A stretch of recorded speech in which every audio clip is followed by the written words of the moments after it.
All right. We've probably staved off serious work just about as long as we can, unless someone insists. No. Okay.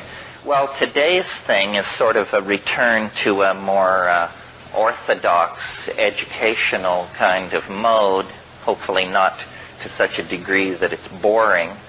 But the agenda is to talk about Hermeticism and alchemy, and the way in which this tradition, which is counterintuitive and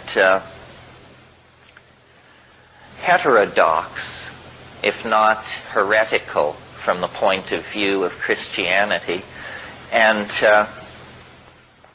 what it can mean for the present, what it means for the psychedelic experience, what it means for the notion of the end of history, and how the loss of this point of view has probably done us a certain amount of damage.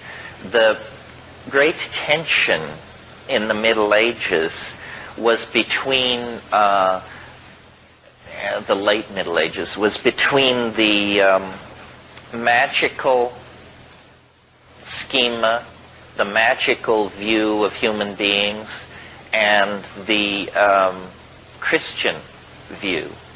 And the Christian view is very strongly marked by the idea that of man's fall, that we screwed up early on, and somehow then, by virtue of that, we're forced into a secondary position in the cosmic drama. We are doing penance as we speak. The world is a vale of tears. The lot of human beings is to till hard land, and we are cursed unto the 19th generation or something like that by the fall of our first parents.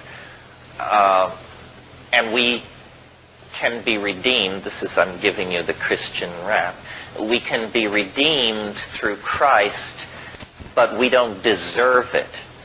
It is, if you are saved, it is because there is a kind of a hand extended to you from a merciful God who is willing to overlook your wormy nature and draw you up in spite of yourself. And this is deep in us, no matter how, whether you may not think you've bought in because you're black or because you're Chinese or something, but it's just in the air we breathe. It's what Western civilization makes you think, whether you want to think it or not. Even if you don't come out of these traditions, for us, the concept of that you've got to pay your dues. Human beings are co-partners with deity in the project of being. This is the basis of all magic. You see, in a Christian context, magic is heresy because it implies that man can command God to act. In other words, that in some strange way, the magician compels nature to behave as the magician desires.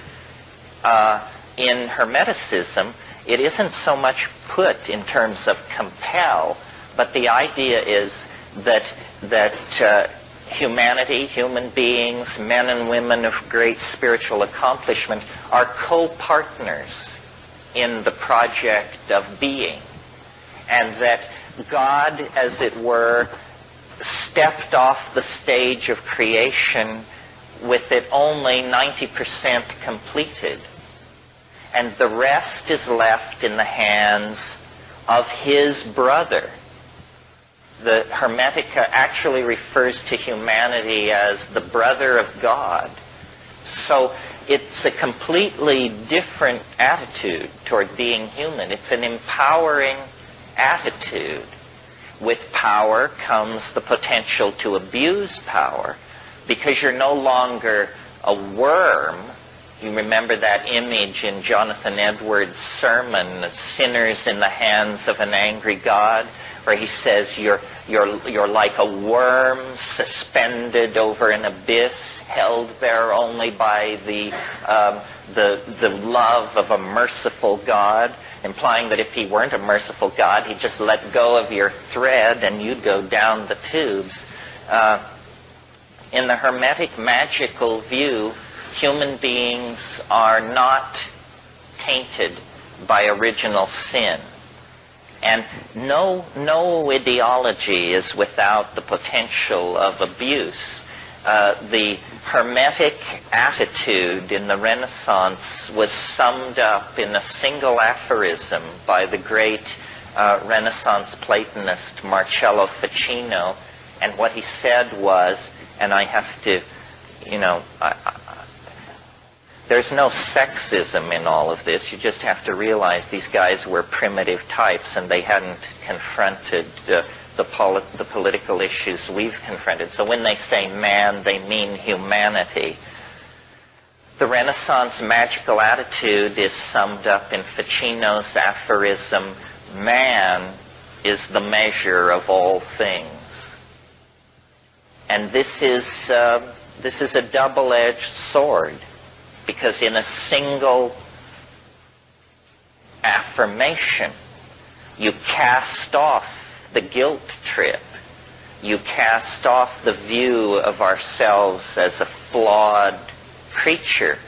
But when you say man is the measure of all things, you could be the chairman of the board of Louisiana Pacific or Dow Chemical. This is approximately their attitude. In other words, it ain't rainforests, it's not the life of the earth, it's none of that malarkey. We are to be the measure of all things. So it has to be tempered. We'll probably end up talking a bit here about the pathological expression of the Hermetic position, which is called Faustianism. And Faustianism is where you have unbridled ego, unbridled faith in the intellect, so that you proceed forward without self-doubt. If you haven't read Faust recently, it's a surprising read. First of all, it's very funny. It's hilarious. It's funnier than any of Shakespeare's plays, I think. And the way it ends is the guy dedicates himself to land reclamation and the draining of swamps to build low-cost housing for poor people. People don't know this. They're caught up in the images of the center of the story where, magical power is running rampant. But Faust's final conclusion is that he should do some good work for the least of society and give up these Promethean and Titanic dreams of the mastery of power. Well, a little bit of history about this Hermetic ideal. It's an interesting story in the light of our discussion of time yesterday. Western civilization, in a way, can be thought of as an accumulated series of misunderstandings. And one of the most severe of these misunderstandings has to do with this whole business of Hermeticism. The Renaissance really believed that Hermes Trismegistus was a great teacher of antiquity who preceded Moses, who was in time older than Moses. And they had what they called the Prisci Theologica, the three theologians, and they were Hermes Trismegistus, Moses, and Orpheus, in that order. And the reason that I say Western civilization is built on a series of misunderstandings is because they got it all wrong about Hermes Trismegistus. And there was great great confusion and unhappiness in the 16th century when Marie Casaubon, who was an early philologist, attacked the dating of the Hermetic corpus and argued correctly that this could not possibly have been written in a period preceding Moses, that in fact this was post-Christian, written no earlier than the 1st century A.D. This is the equivalent of us finding out that, George Washington was alive in Greenwich Village in the 1930s or something. I mean, it was a completely mind-bending realignment of how people thought the history of the world had unfolded, because they had up to that time thought that when you studied Hermes Trismegistus, you were reading the oldest philosopher in human history. Actually, it's very late. And in a way, this is what destroyed the magical alternative. The advent of modern philology showed that these so-called ancient texts were not ancient at all. They were late Roman. They were Hellenistic. And so strongly was imprinted in the Western mind what's called, and we've talked about it here this weekend, what's called the nostalgia for paradise. In other words, the belief that the older it is, the better it is. And Giambattista Vico in La Scienza Nuova laid the basis for this kind of thinking. It's called classicism in the Renaissance context. So once they found out that the Hermetic corpus had been written in late Roman times, it was like it was finished. And science was able to use the confusion in the magical community at that point to force its own agenda very strongly.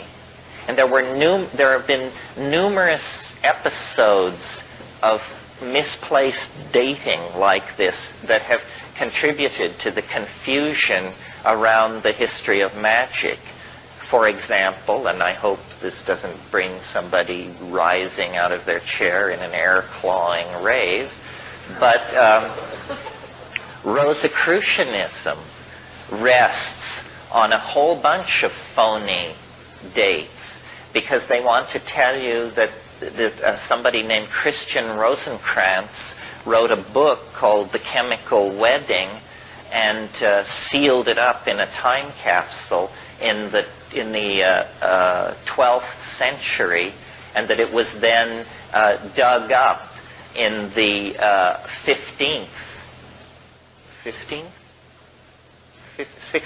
dug up in the 16th century. But actually all these Rosicrucian documents were ponied up by people in the 16th century who had a very complicated political agenda, which we will probably discuss as part of this weekend. Hermetic philosophy is based on what is called the Hermetic corpus. This is a group of books, the most important of which is called the Asclepius. And these books, most of them, were completely lost during the Middle Ages. At the fall of the Roman Empire, copies of these Hermetic manuscripts were systematically destroyed by enthusiastic Christian barbarians. And the Hermetic manuscripts were scattered, and they only survived then in monasteries in Syria and places like that. Well, then in the Renaissance, the Council of Florence, under the patronage of the Borgias and people like that, they became there was this great interest suddenly in antiquities, because these Roman statuary and stuff was coming out of the ground. So the Council of Florence commissioned a character named Gemisticus Pletho to go to Syria and bring back these manuscripts. And they established a translation commission. And they had, in manuscript, the works of Plato, the works of Hermes Trismegistus, a whole bunch of ancient literature. And to show you what the psychology of the Renaissance was, here they had Plato, which they hadn't been able to read for 1,000 years, sitting there waiting for translation. And Cosimo de' Medici said to Marcello Ficino, Plato can wait. Translate the Hermetic corpus first. And so it was done. If you're interested in Renaissance Hermeticism, you can't do better than read Dame Frances Yates' book, Giordano Bruno and the Hermetic Tradition. Well, I want to read you some of this stuff because it's very interesting, and it has a modernity that is astonishing. It's also very psychedelic. Here's a little passage on the imagination. I'm reading from Book 9 of the Corpus Hermeticum in the Scott translation. This is a 4-volume set. I only brought the text and translation volume.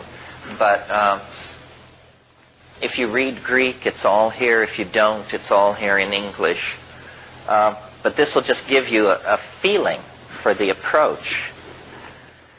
If then you do not make yourself equal to God, you cannot apprehend God, for like is known by like. Leap clear of all that is corporeal, and make yourself to a like expanse with that greatness which is beyond all measure. Rise above all time, and become eternal. Then you will apprehend God. Think that for you too nothing is impossible. Deem that you too are immortal, and that you are able to grasp all things in your thought, to know every craft and every science. Find your home in the haunts of every living creature. Make yourself higher than all heights and lower than all depths. Bring together in yourself all opposites of quality, heat and cold, dryness and fluidity. Think that you are everywhere at once, on land, at sea, in heaven. Think that you are not yet begotten, that you are in the womb, that you are young, that you are old, that you have died, that you are in the world beyond the grave. Grasp in your thought all this at once, all times and places, all substances and qualities and magnitudes together. Then you can apprehend God. But if you shut up your soul in your body and abase yourself and say, I know nothing, I can do nothing, I am afraid of earth and sea, I cannot mount to heaven, I know not what I was, nor what I shall be, then what have you to do with God? Your thought can grasp in good if you cleave to the body and are evil. Interesting. Very different from the humble yourself, hard labor, spun wool and watery beer approach of medieval Christianity. Here's an amazing passage. People like to think people thought the world was flat until the Renaissance. This is an incredible psychedelic image of outer space that is 2nd century A.D. Would that it were possible for you to grow wings and soar into the air.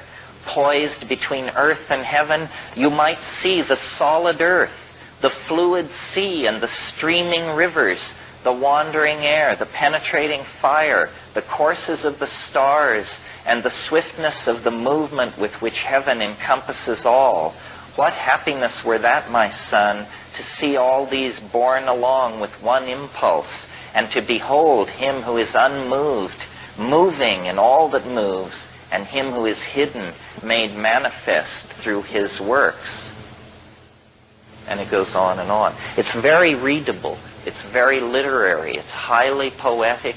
It's a celebration of nature. The notion of sin is completely absent, and it rings with a kind of confidence, a kind of joy that was completely running counter to the brimstone and damnation point of view of Christianity. Here's to me, a psychedelic passage. But he who presents all things to us through our senses, and thereby manifests himself through all things and in all things, and especially to those to whom he wills to manifest himself. Begin then, my son Tat, with a prayer to the Lord and Father, who alone is good. Pray that you may find favor with him, and that one ray of him, if only one, may flash into your mind, so that you may have power to grasp in thought that mighty being. For thought alone can see that which is hidden, inasmuch as thought itself is hidden from sight. And if even the thought which is within you is hidden from your sight, how can he, being in himself, be manifest to you through your bodily eyes? But if you have power to see with the eyes of the mind, then, my son, he will manifest himself to you. For the Lord manifests himself ungrudgingly through all the universe, and you can behold God's image with your eyes and lay hold on it with your hands. If you wish to see him, think on the sun, think on the course of the moon, think on the order of the stars. Who is it that maintains that order? The sun is the greatest of the gods in heaven. To him as to their king and overlord, and all the kings of heaven yield place. And yet this mighty God, greater than earth and sea, submits to having smaller stars circling above him. Who is it then, my son, that he always obeys with reverence and awe? Each of these stars, too, is confined by measured limits and has an appointed space to range in. Why do not all the stars in heaven run like and equal courses? Who is it that is assigned to each its place and marked out for each the extent of its course? And so forth. So it's a nature-oriented, celebratory. It glories in the exercise of the mind. It is not doctrinal. It is not pietistic. It is magical, psychedelic, expansive. And I'm not implying that they used psychedelic substances. The evidence for that is incredibly murky and hard to get at, and probably they didn't. I mean, one of the real tragedies of Western history is that Western Europe is so poor in psychoactive plants. I mean, had Western Europe stayed in touch with the mystery religions of ancient Greece, Christianity would never have been able to force its agenda to the degree that it did. I think you can make an argument that there were psychedelic mysteries in Europe probably up until the time of the fall of Eleusis. Hermeticism is only one heterodox strain among many that were in existence in Europe in the late Roman period, and that then partially survived into the Dark Ages. I mean, you have Neoplatonism, which is a group of philosophers in the 3rd and 4th century, who Plotinus, Porphyry, Proclus, and that crowd, and they took Plato, the late Plato, and contorted that into a mystical doctrine of emanation. They were what are called emanationists. What this means is you start with, it's either called the One or the Unnameable or Brahman, Atman, or something like that, and then you have a series of declensions into more and more material and more multiplistic expressions of being. these Neoplatonists were emanationists, and their theories about how the universe is constructed have become sort of the unconscious basis of all later magical speculation. They are the people who brought the angels into the picture so intensely, because they were trying to create a descending hierarchy of being from the most high down to the most low. And angels, once set in place, became a real problem for Christianity, because they are not very easy to distinguish from the old stellar demons of paganism. Paganism was largely the belief that the power of the stars could be drawn down to earth through sympathetic magic, really, by setting up resonances in a ritual situation. You could draw the power of the stars down into your projects and your intentions. And the late Middle Ages was a period of intensely working out all the associations between minerals, colors, perfumes, plants, musical notes and styles, so that you could then bring together all these things for purposes of magical evocation. And if any of you are interested in this, the book to read, which will point you toward many other interesting books, is a wonderful book called Spiritual and Demonic Magic from Ficino to Campanella. Some of you may remember Campanella. Hell of a fighter. Anyway. Hello?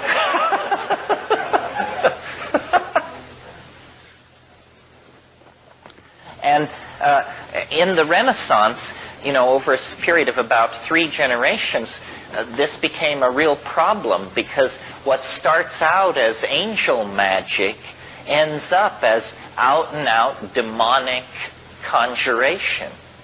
Something which I've noticed my 14-year-old son has an incredibly unhealthy interest in, which I did as well at his age. I hope it's not the family curse coming back.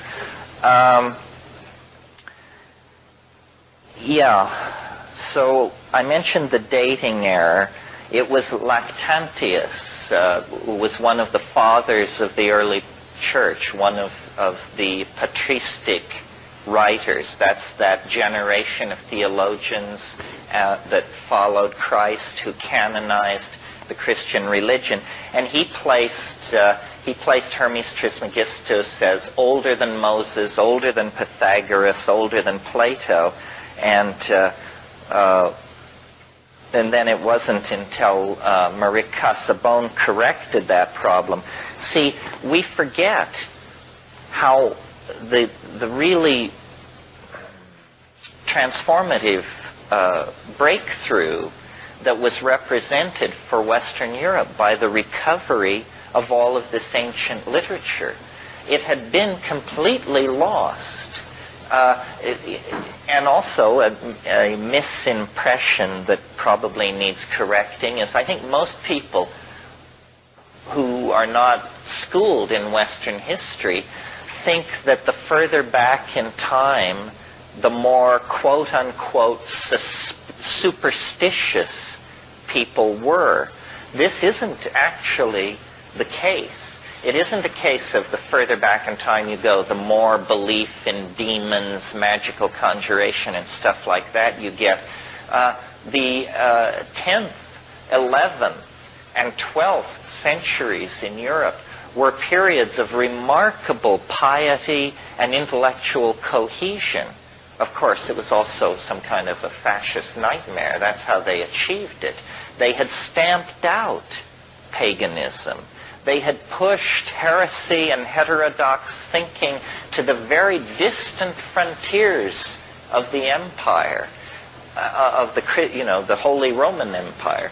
And people were not superstitious, and people were not obsessed with horoscopes and conjuration and this sort of thing. Where that all began was, where it reached its culmination is in the 16th century. The 16th century, the 1500s, it was the most magical, obsessed century in the last 10. And alchemy and conjuration and talismanic magic and sympathetic magic, all of these things flourished really not as a throwback, but as a kind of prelude to modern science. Modern science is an incredibly demonic enterprise. And we will see, as we discuss this stuff, that in a curious and rarely discussed way, the program, the agenda of magical dissidents in Europe have been entirely achieved by the forces of what we call modernity. It's simply that it has been done in an entirely secular metaphor. I mean, if you take even the trivial belief about alchemists, that they were concerned with changing lead into gold. Of course, that isn't what it was about, but there were plenty of con artists running around on the periphery of these deeper scenes who were claiming they could change lead into gold. Well, in the 20th century, we routinely change lead to gold. You do it with neutron bombardment in particle accelerators. And of course, it costs far more to do it than the worth of the gold that you get out. But that really wasn't the point, was it? It was to prove that it could be done. The dreams of creating the homunculus are dreams that dovetail directly into the aspirations of modern biology, genetics, so forth and so on. The great chain of being of Aristotle is animated, given a dimension of motion, and lo and behold, it becomes the Darwin-Wallace theory of evolution. Merciliade talks about this, about how all the alchemical dreams of the 15th and 16th century have been brought to fruition in the 20th century. But again, in the absence of magical rhetoric, but certainly in a spirit of magical and Faustian recklessness, for sure.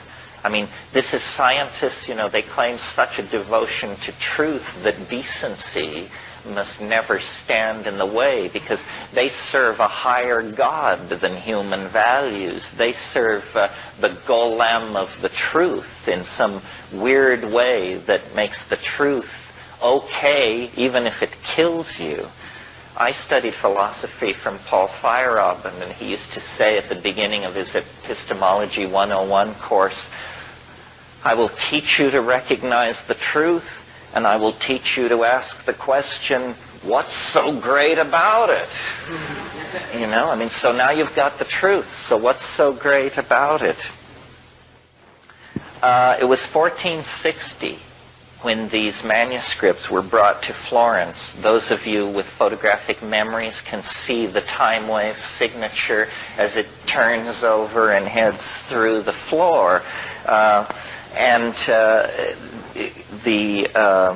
Cosimo de' Medici immediately ordered Ficino to abandon his work on Plato,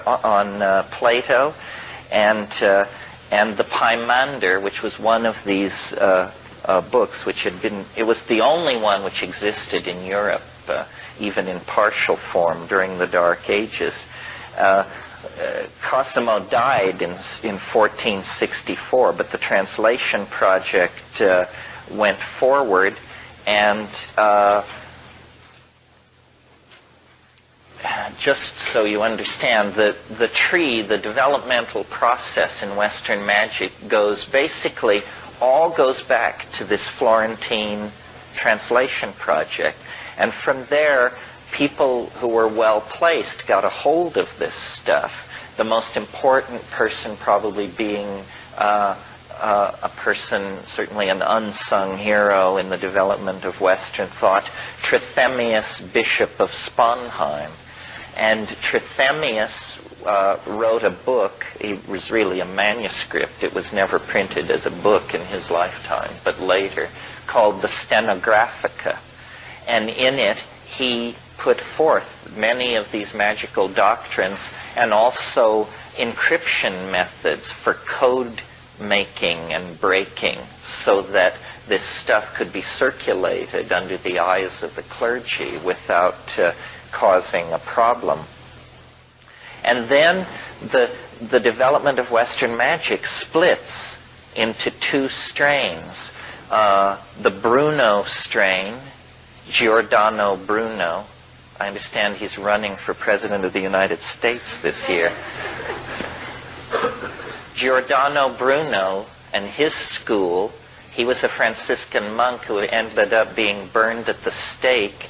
His sin for which he was burned at the stake was he was sitting on a rooftop of one of these Italian city-states one evening, presumably smoking some pretty decent boo that they brought in from North Africa, and he was looking at the stars, and it occurred to him, these things are suns. These little points of light are like the sun. Jesus Christ! And in a single moment, the universe became infinite. And he said, if these are suns, and he just, his mind was boggled, literally. I mean, can you imagine inside the medieval worldview where they have these concentric shells of angels and demons and all this? Suddenly this guy gets it in a single moment, and he sees that the universe is infinite, and he begins to say so. And this is against Aristotle. And the church just goes nuts, and they drive him out of Italy, and he has a whole bunch of adventures in England and other places. Eventually he makes the mistake of coming back to a place in northern Italy where he's betrayed by his patron, and he's burned at the stake for a point of view which all of us take quite for granted. The other strain of magic coming down from Trithemius is the D strain. And it is a bit more accessible to people like ourselves because John Dee was an Englishman, and he wrote in English. And so you don't have to conquer 16th century Italian or late Latin in order to read him, although he wrote a lot in Latin as well.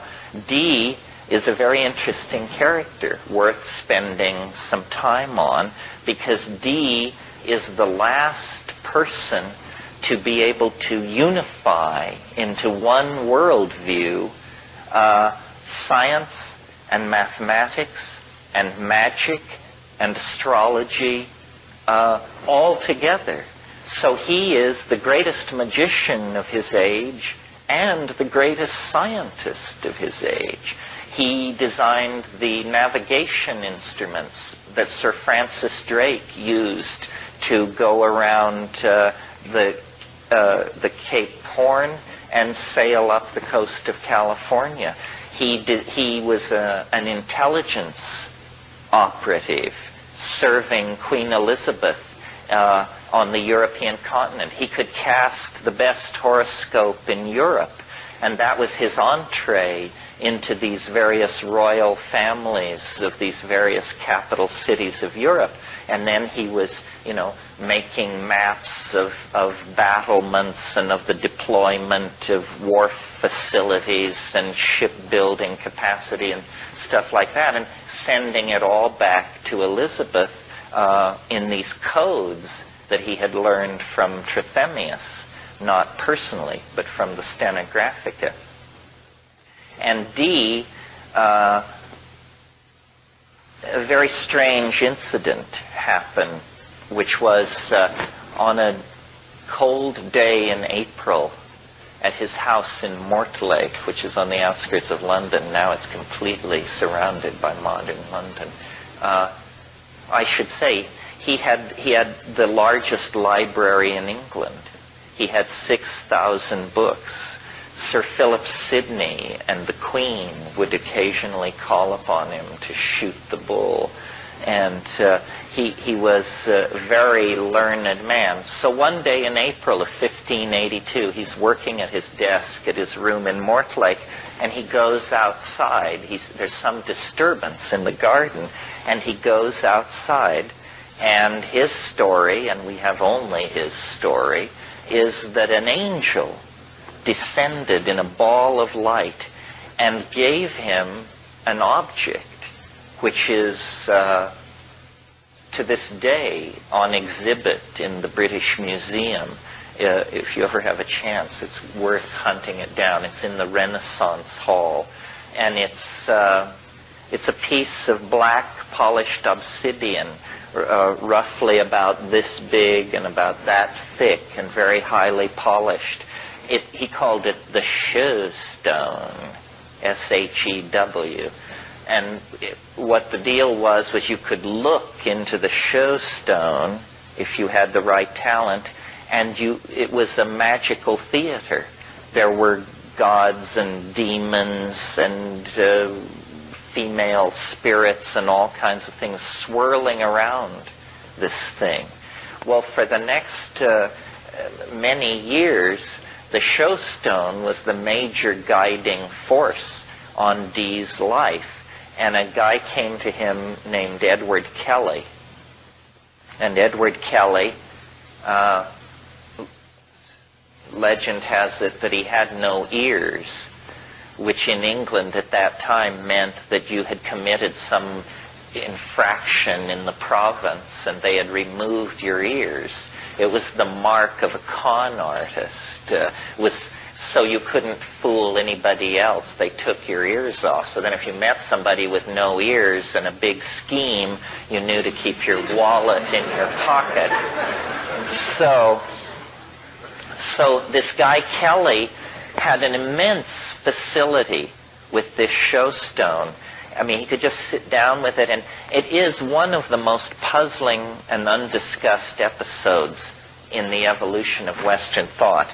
The straight people just say, whoa, this is a bunch of crap, this guy Kelly. First of all, Dee was married to a much younger woman named Anne Dee, and at one point in the 10 years or so that Dee and Kelly were together, the angels of the Shew Stone gave very explicit instructions so this guy was a Sharpie for sure. However, it's very puzzling, because if he was a con artist, he must have been a con artist of immense cleverness, because often the way the Dee angels would work is they would deliver very, very long messages in Latin backwards. And Kelly would just dictate this stuff at a very rapid speed, and Dee would write it down, and then they would put away the Shew Stone, and then they would very laboriously rewrite this stuff from back to front, and then there would be these long, coherent harangues about what they should be doing, about which courtly figures they should support with money, and who should be introduced to who. It was very political, Well, what kind of a polymathic talent was Edward Kelly that he could invert whole pages of Latin and reel it off and then have it be reconstructed and make sense? Also, we know about this because Dee kept a diary over the years that this was all going on. It's one of the most astonishing books in all of English literature. And until the last 10 years, the 1658 edition was the only edition ever published. It's called A True and Faithful Relation, or in full a true and faithful relation of what passed for many years between Dr. D and some spirits, with annotation by Maurice Casaubon, the guy who did the correct dating on the Hermetica. And it's very interesting reading. It's, as I say, one of the most puzzling incidents in the whole history of science. What Dee was doing was eventually he came to rest at the court of Rudolf II, Rudolf I of Bohemia, who ruled from Prague. Now, you have to understand, is that a handout? Yeah. Is there evidence of drug use by Dee? Not strong enough to warrant any getting thrilled about it. The great awareness of drug use came slightly later, and strangely enough, the drug was opium. It's interesting, the history of opium. You know, we think of opium and its derivatives, junk and heroin, as just the lowest. Well, maybe crack is now the lowest of the low. But anyway, it's a real scuzzball drug, according to most people's opinion. But did you know that they had been using opium for 3,000 years before anybody noticed that it was an addicting drug?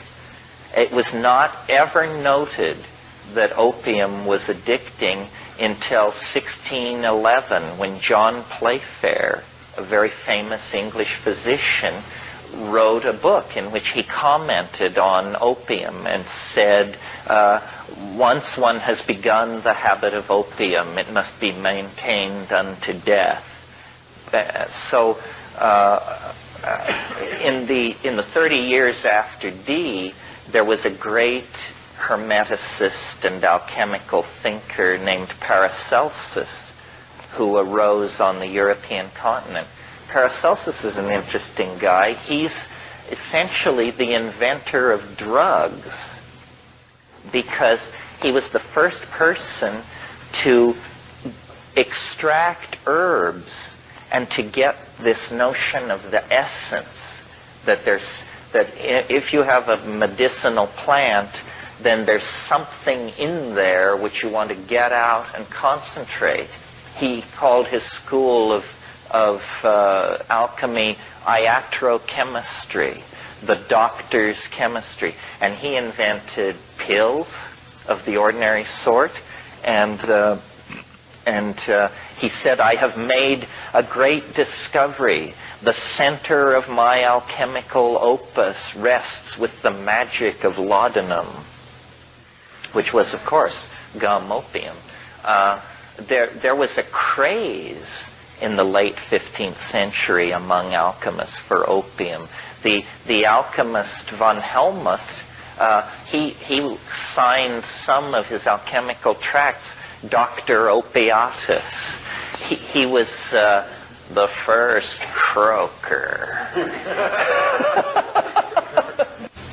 Somebody had a question? Yeah. The fall of Eleusis.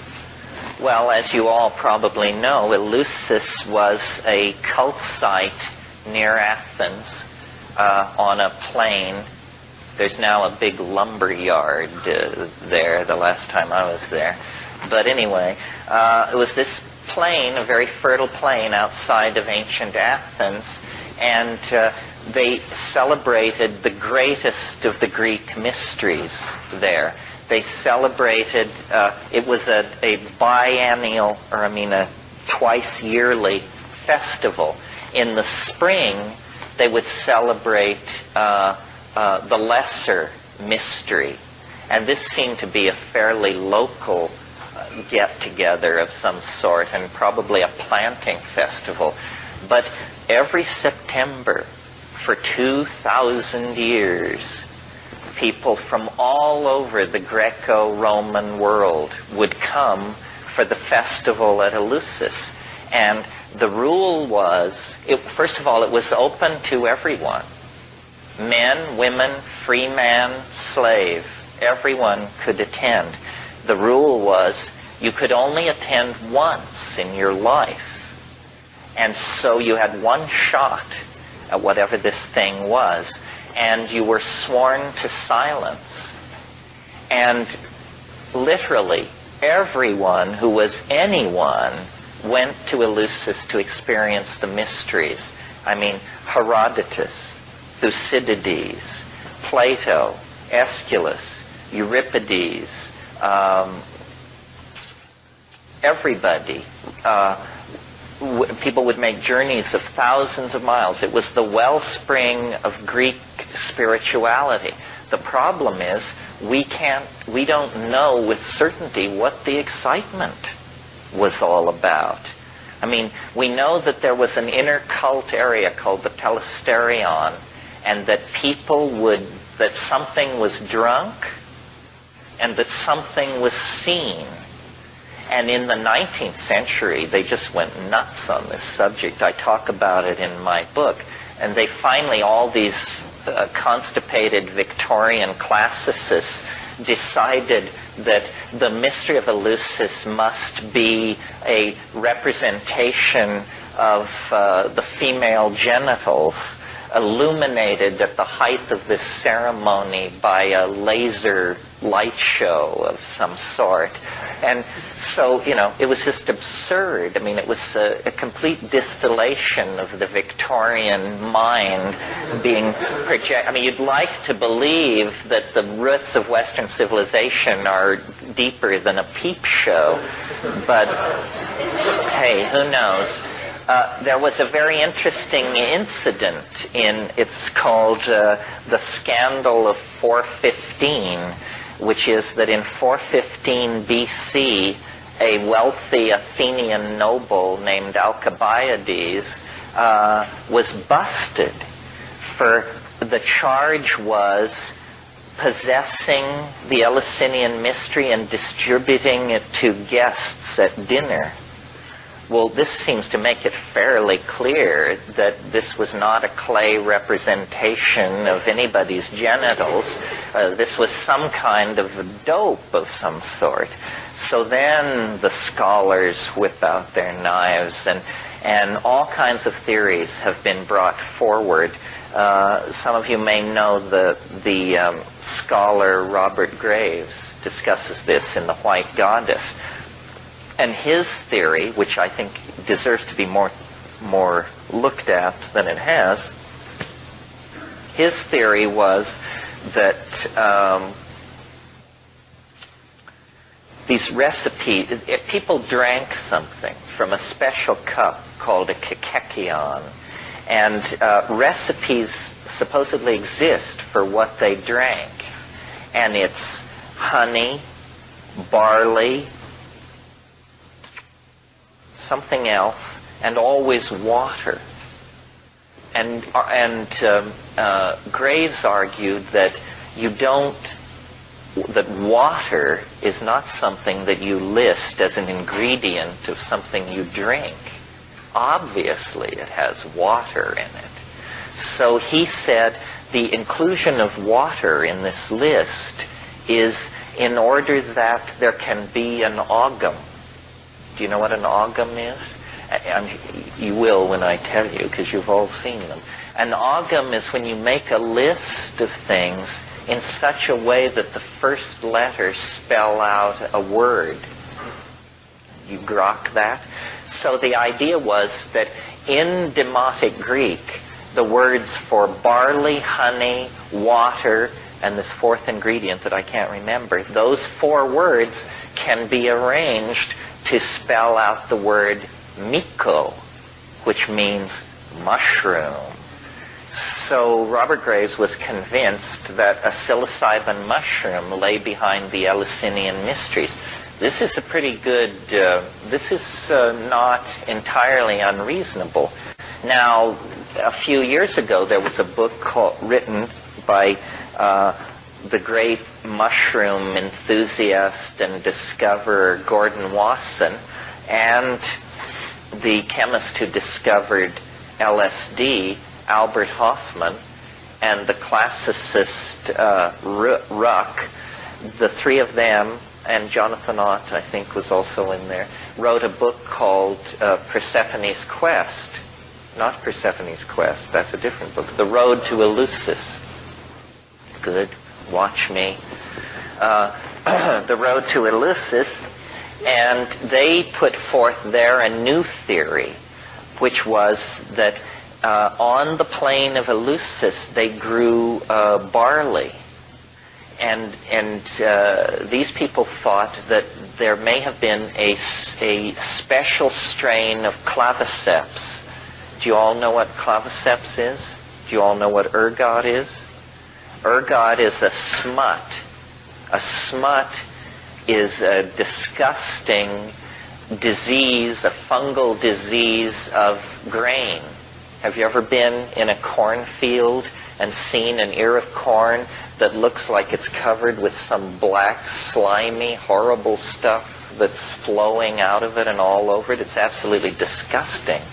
Although God, in California, I don't know if this is hit here yet, but in California for the past year, the hippest thing that you can be served at pretentious art openings and stuff like that is corn smut, which they spread on crackers. And it's just horrible. And it's really expensive. I mean, it's more expensive than caviar, and it's just become a craze. And I wouldn't get near it. I mean, it's not only disgusting to look at, but the chemistry of it is so weird. God alone, I mean, hives would be the least of your problems. Anyway, so corn smut, and there are rye smuts, and there are wheat smuts. But interestingly, the rye smut, which is ergot, is an organism called Claviceps paspali, produces LSD-like alkaloids. And the problem is that LSD, ergot-related alkaloids, are also tend to cause convulsions, or they can cause convulsions. If any of you suffer from migraine headaches, now there are a lot of different drugs for migraine. But up until just 4 or 5 years ago, the drug of choice for migraine was called ET, ergonomine tartrate. Ergonomine tartrate, if you've got a kilo of it, you can settle down and make several million hits of LSD. Ergonomine tartrate is this very rigidly controlled underground substance that is produced legally only in certain sanctioned fields in northern Pakistan, and it's produced for the world market of migraine sufferers. And you get these little tiny blue pills. I have migraines. I used to take ergot, but I've gotten it under control. But anyway, it's the drug of choice for migraine because it constricts the blood arteries going into the head.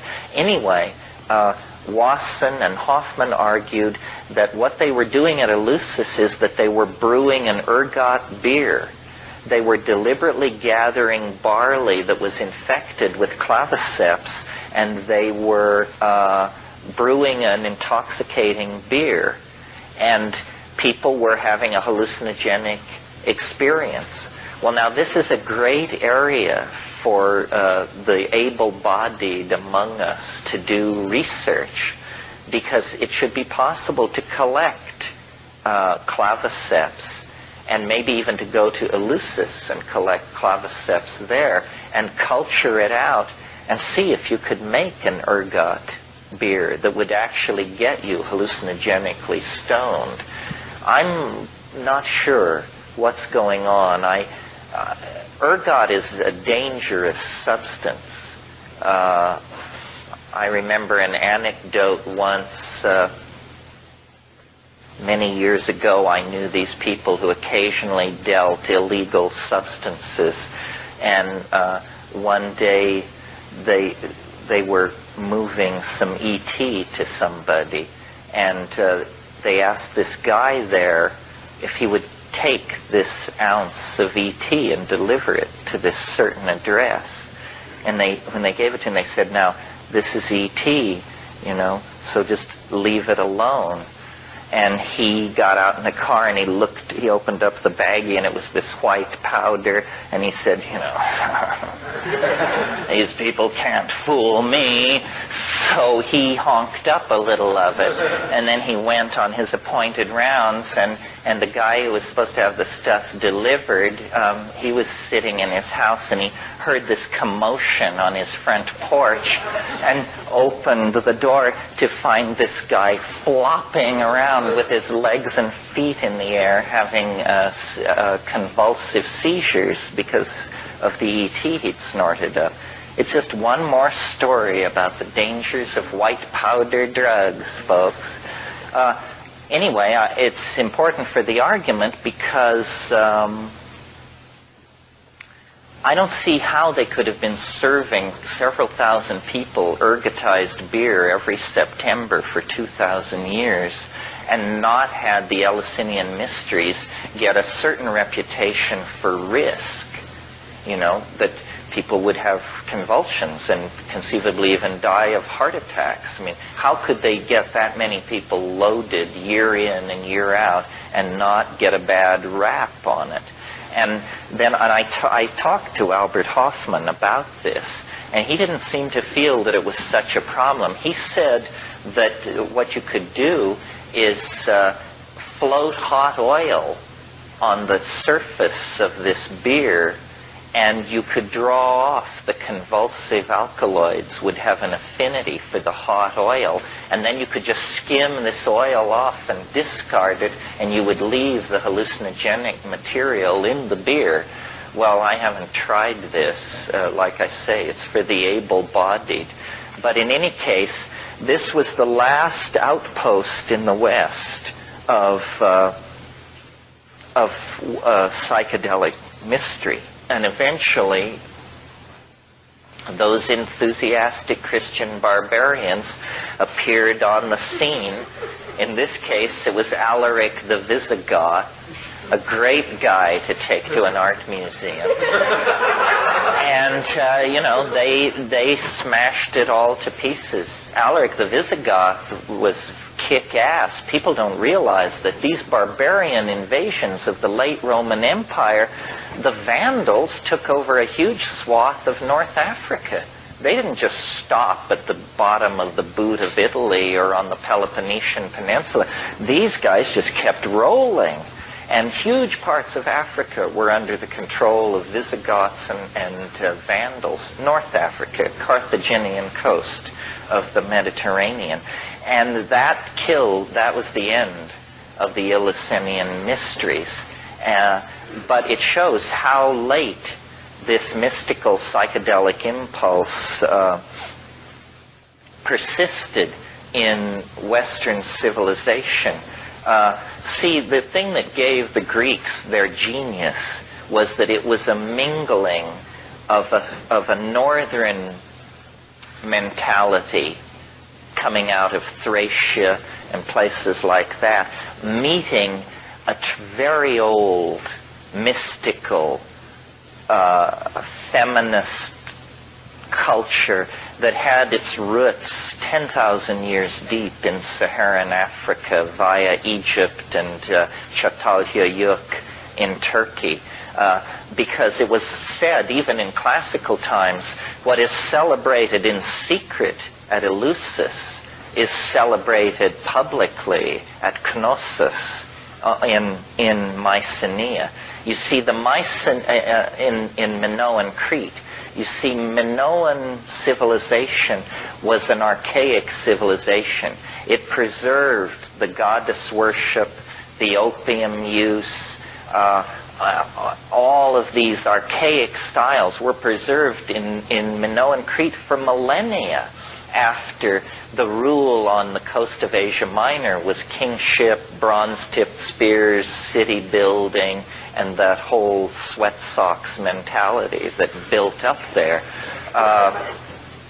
What finished those folks off was around 950 A.D., Mycenaean pirates eventually laid siege to these Minoan cities, and after centuries of slowly drifting deeper and deeper into opiated decadence, Minoan Crete fell.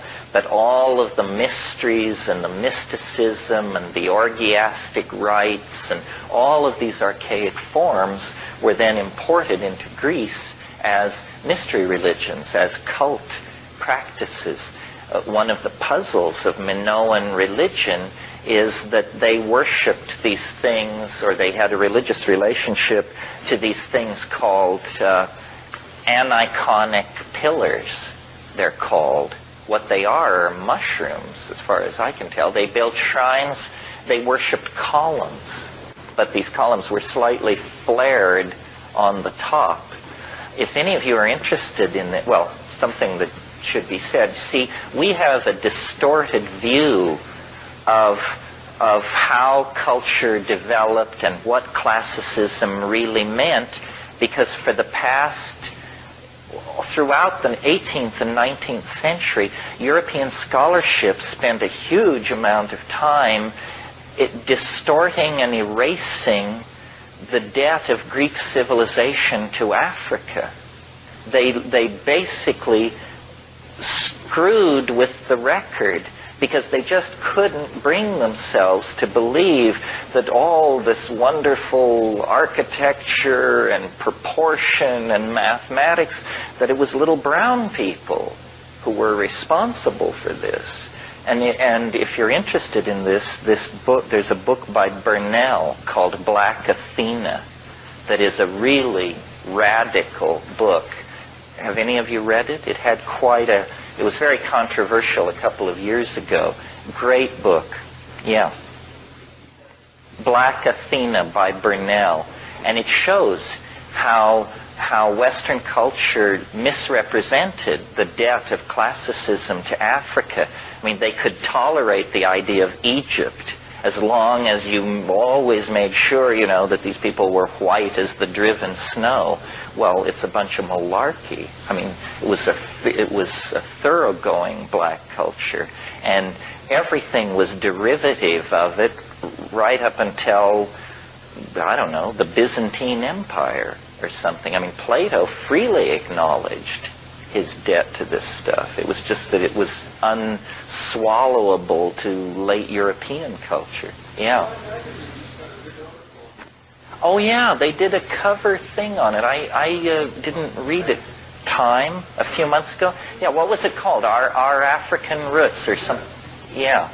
And it's no shuck and jive. I mean, we think 19th century scholarship was so careful and so wonderful, and what it really was an old boys club. I mean, they were fast and loose with this stuff. I think when it's all sorted out, it all happened in Africa. I mean, language, religion, symbolic activity, theater, all of this stuff was in place in Africa from, say, 20,000 BC up until around 9,000 BC in the Saharan grasslands, which then, because of drying, these people were forced into the Nile Valley and into a different cultural style.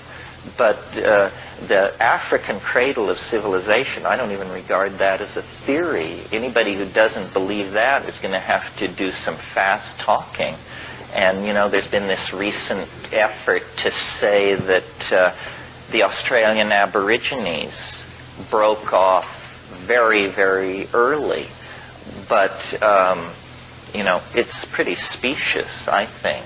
You probably all know the theory of Eve, and the fact that you can trace the maternal line through the episome of the mitochondria. So you can it's actually now believed that every human being on Earth is descended from one woman. And this woman lived in Africa less than 200,000 years ago. It's really amazing. All other human lines have been quenched somewhere along the line.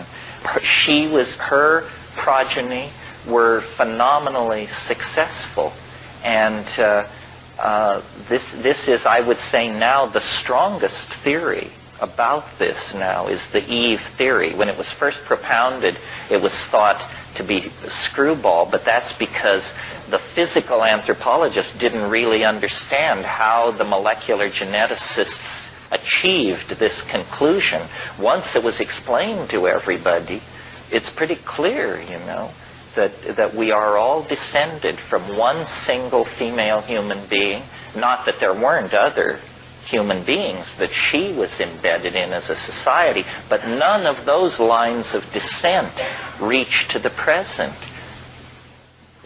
Yeah. When you say Minoan civilization is decadent, what does that mean? Well, it was decadent in the sense that it went into a kind of a deep freeze. The level of change in the last 1,000 years of Minoan civilization, the dating of ceramic and stuff like that is almost impossible because they were completely static. They were unchanging for a very, very long time in that late phase. And that's when these opium tallies were rising like crazy. Yeah. Besides the wall, how did you do anything about how he stated The Hermetica? They were beginning to invent, in fact, the Casaubons are considered to be the inventors of modern philology. Oh, is it? Interesting. I wonder if it was a soap job. Yeah, modern philology. And the way you do it is by interlocking textual reference and studying locution styles. And it was a tremendous shock to the Renaissance when they realized that what they thought was 5,000 years old was less than 1,000, or was about 1,000 years old. And that's what really discredited that whole worldview, which is in a way silly, because who cares how old it is? The question is, how much sense does it make? But the Renaissance was so strongly imbued with this belief that the ancient things were the better, that if something was shown to be not as old as previously thought, then it usually went on the discard pile. I think we lost... Who were they?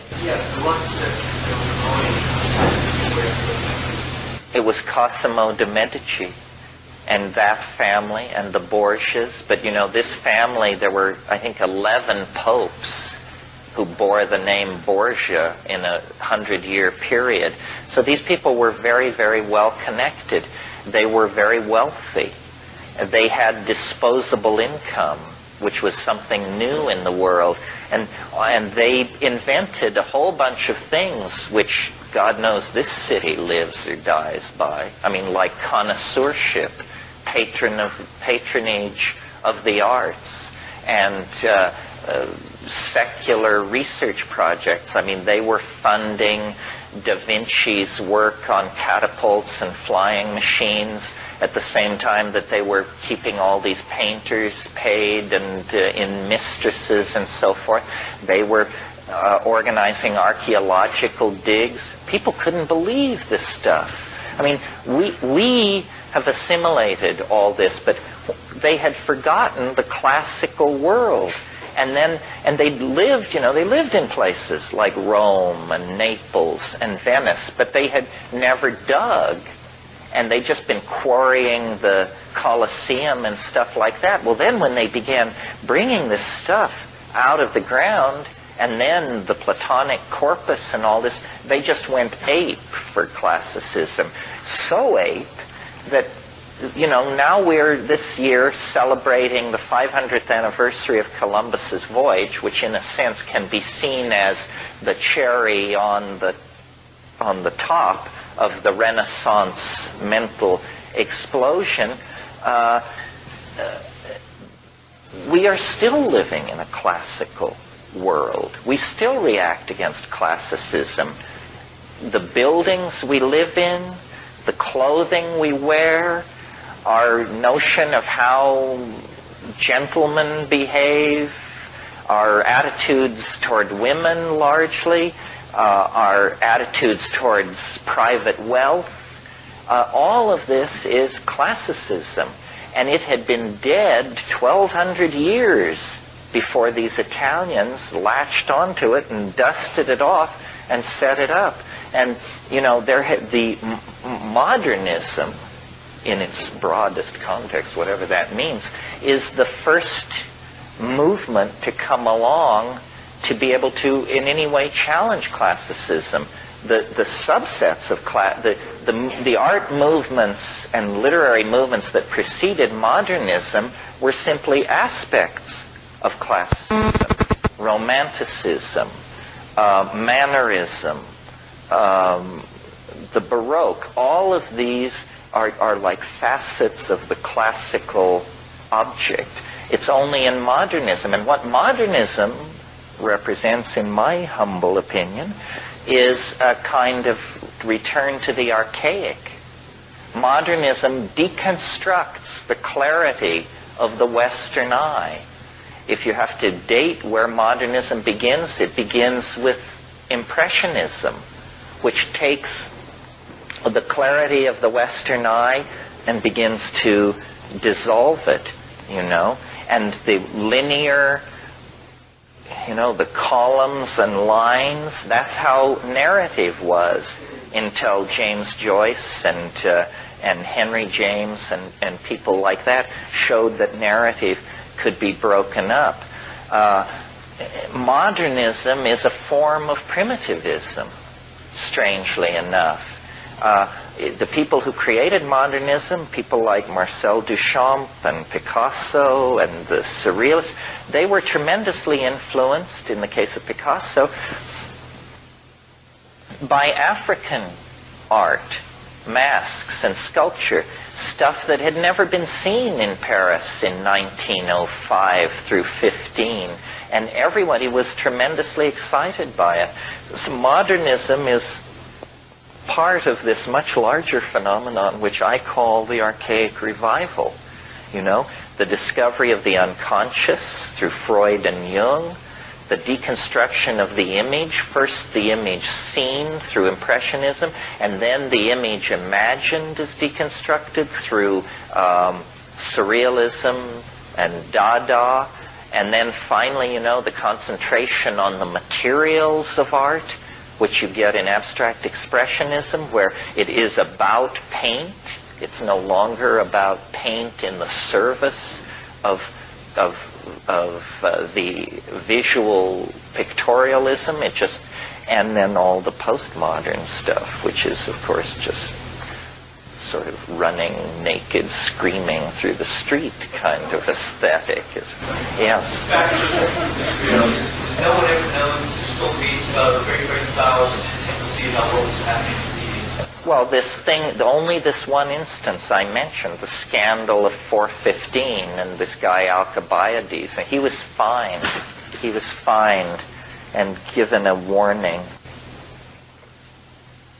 Question, yeah.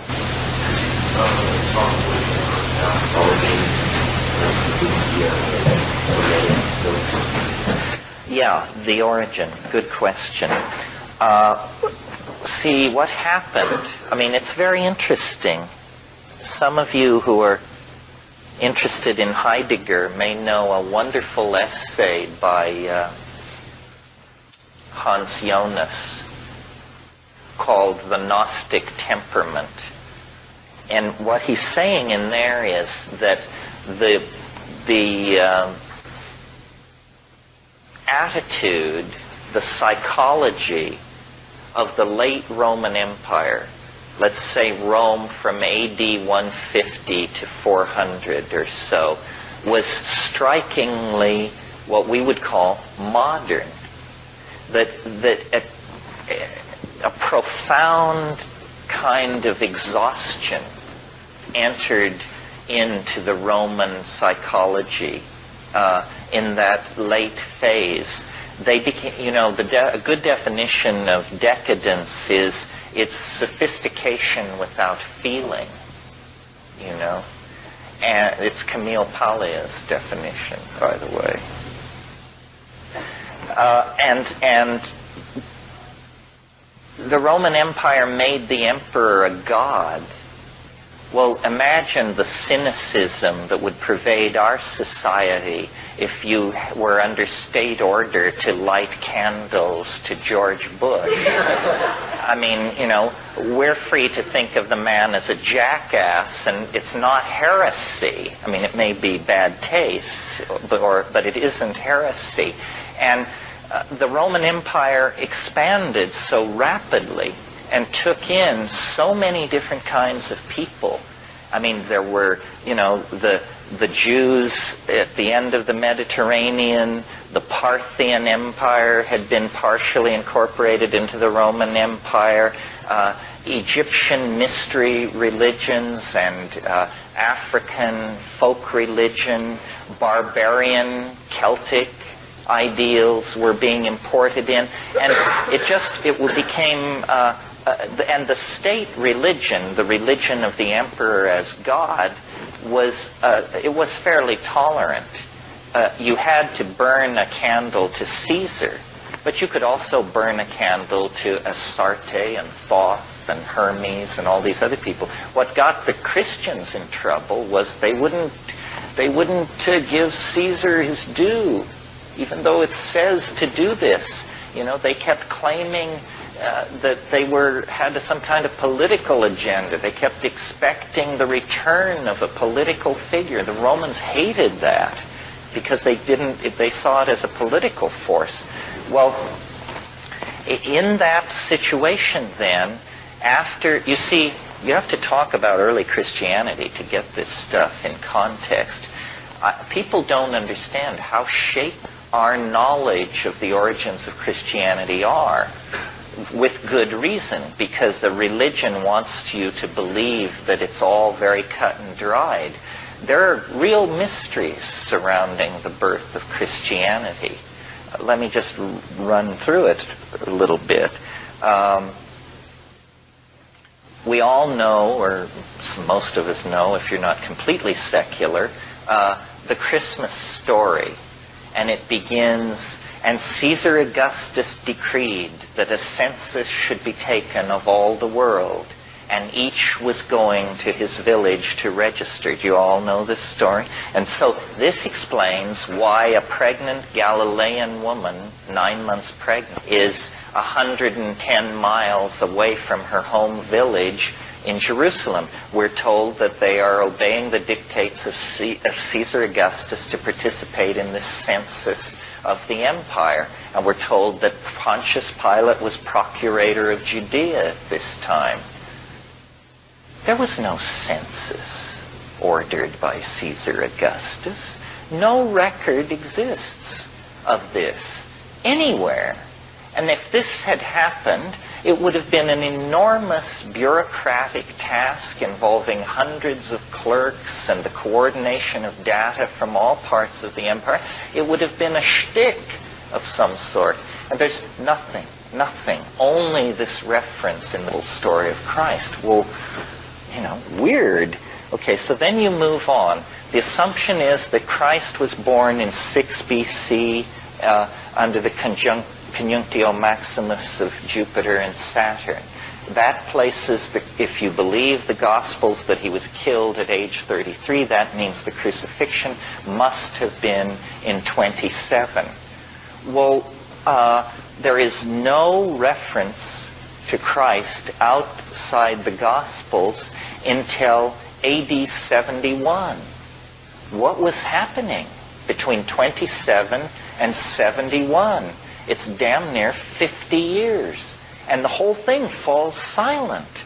And then what we get AD 71 in, I think the Roman, I guess it's in Suetonius. Suetonius, who was a Roman historian and contemporary, he says in a long rap about something else, he says, Jews have recently come to Rome and caused public disturbances at the behest of their leader, Crispus.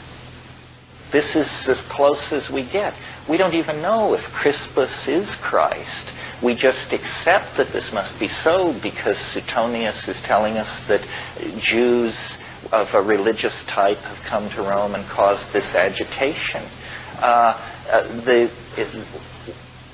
Some people have even wanted to that Christianity was invented in the late 60s, and that there never was a person named Christ, that zealots who were preparing the uprising of 69 against the Roman Empire created a mythical figure of a generation earlier and used this mythical figure as a symbol of their rebellion.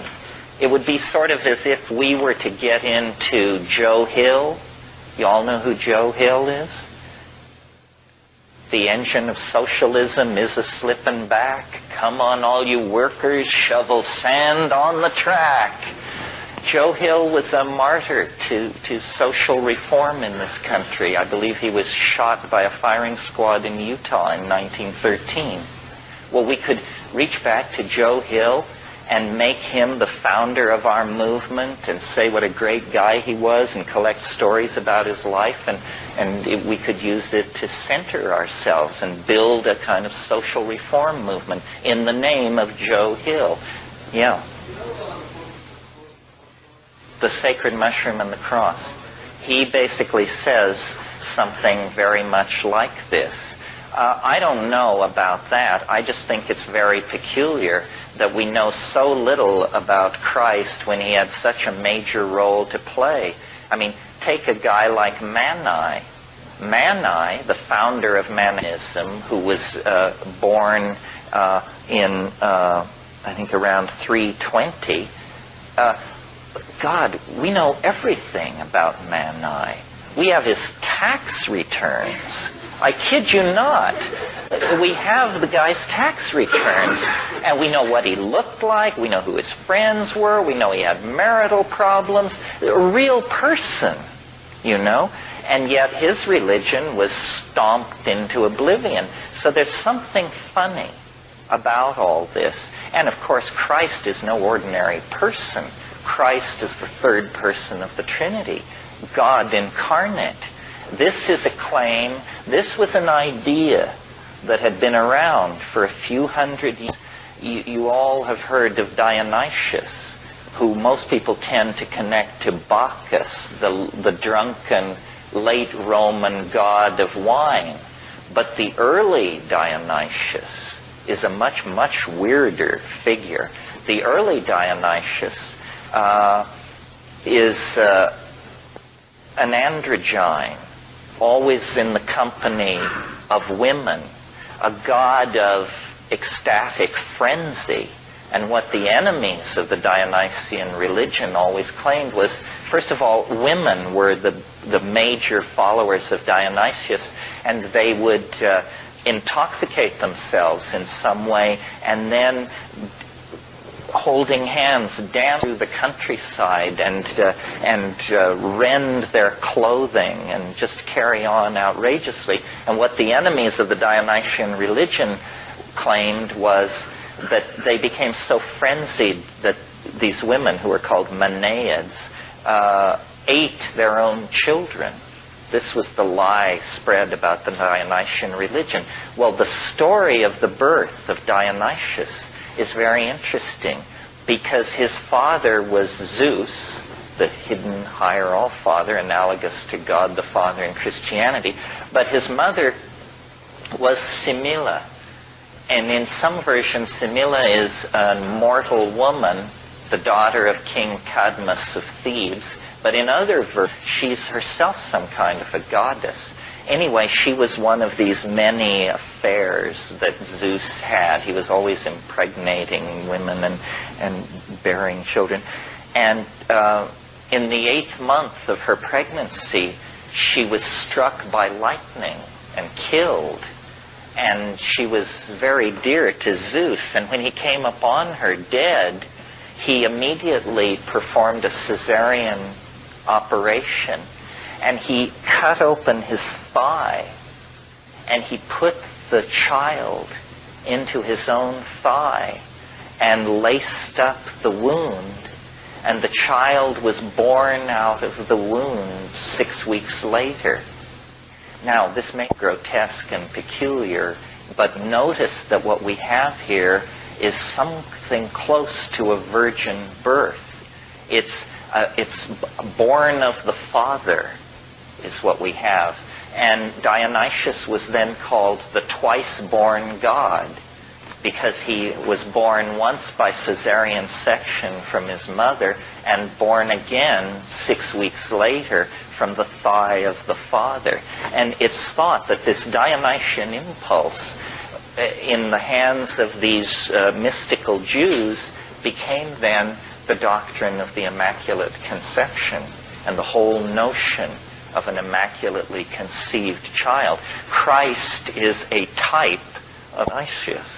I mean, it's heresy to say so, but comparative religionists have been saying this for centuries. Dionysius was a religion of orgy and ecstasy, typical of this period in Greece. Another religious system that was sort of complementing the Hermetica and developing alongside it was Gnosticism. And, I said a few minutes ago that the psychology of the late Roman Empire was very modern. Gnosticism is a very, very modern impulse. It may not at first appear so, because ancient Gnosticism is freighted with angels, demons, what we would call superstition. But if you strip away all that Baroque stuff, you come to a philosophy very similar to the philosophy that many of us have accepted really without thinking. We just call it modern attitudes. But the idea in Gnosticism is that you're on your own. There ain't no free lunch. If God did make the universe, he disappeared shortly afterwards and has no interest in you, your fate, your fears, your hope. We don't belong. Gnostics were profoundly phobic of the world, and they were either very ascetic cults or they were very libertine-like cults, springing from the same idea, which was that they did not belong in this universe. They were from a different place, and their whole concern was to escape. They are the ones who decided that the earth is an iron prison. They didn't like to have children, because they felt that to have a child is to trap light in matter. In many Gnostic sects, the only forms of sexual activity that they approved of were forms that were guaranteed to not lead to conception. So oral sex, anal sex, whatever, but never sex which could lead to conception, because that would trap the light, and that was an abomination. Needless to say, these sects died out in a hurry because they were self-limiting. There were all kinds of religious impulses, yeah.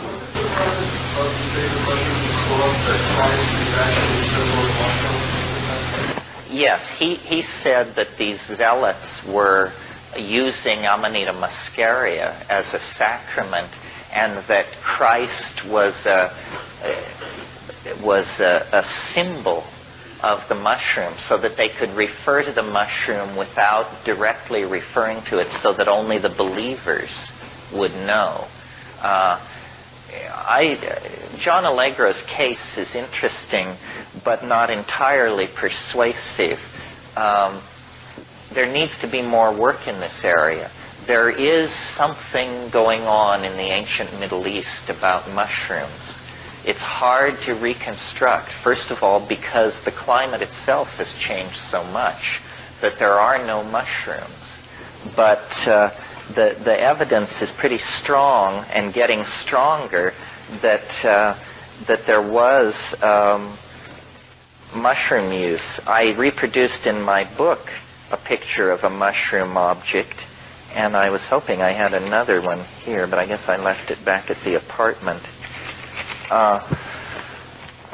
Mandaeanism, which is an old cult in that part of the world, forbids the use of mushrooms, which is puzzling since there are none, and they don't forbid much, but they go way out of their way to forbid mushrooms. Out of all this turmoil, it was very much like modern times. The whole Hellenistic world was awash in religious speculation. On every street corner, they were casting horoscopes and prescribing diets, and there were the temple prostitutes. So there was a whole hedonic element in sexuality. Orgy was a style in some religious organizations. And out of all of this religious foment, Gnosticism, Hermeticism, Chaldean oracularism, Jewish syncretism, so forth and so on, and Christianity was in there, but it was just one in the crowd. But with sharpened elbows and a sense of organization, it was able to slowly worm its way into a position of dominance.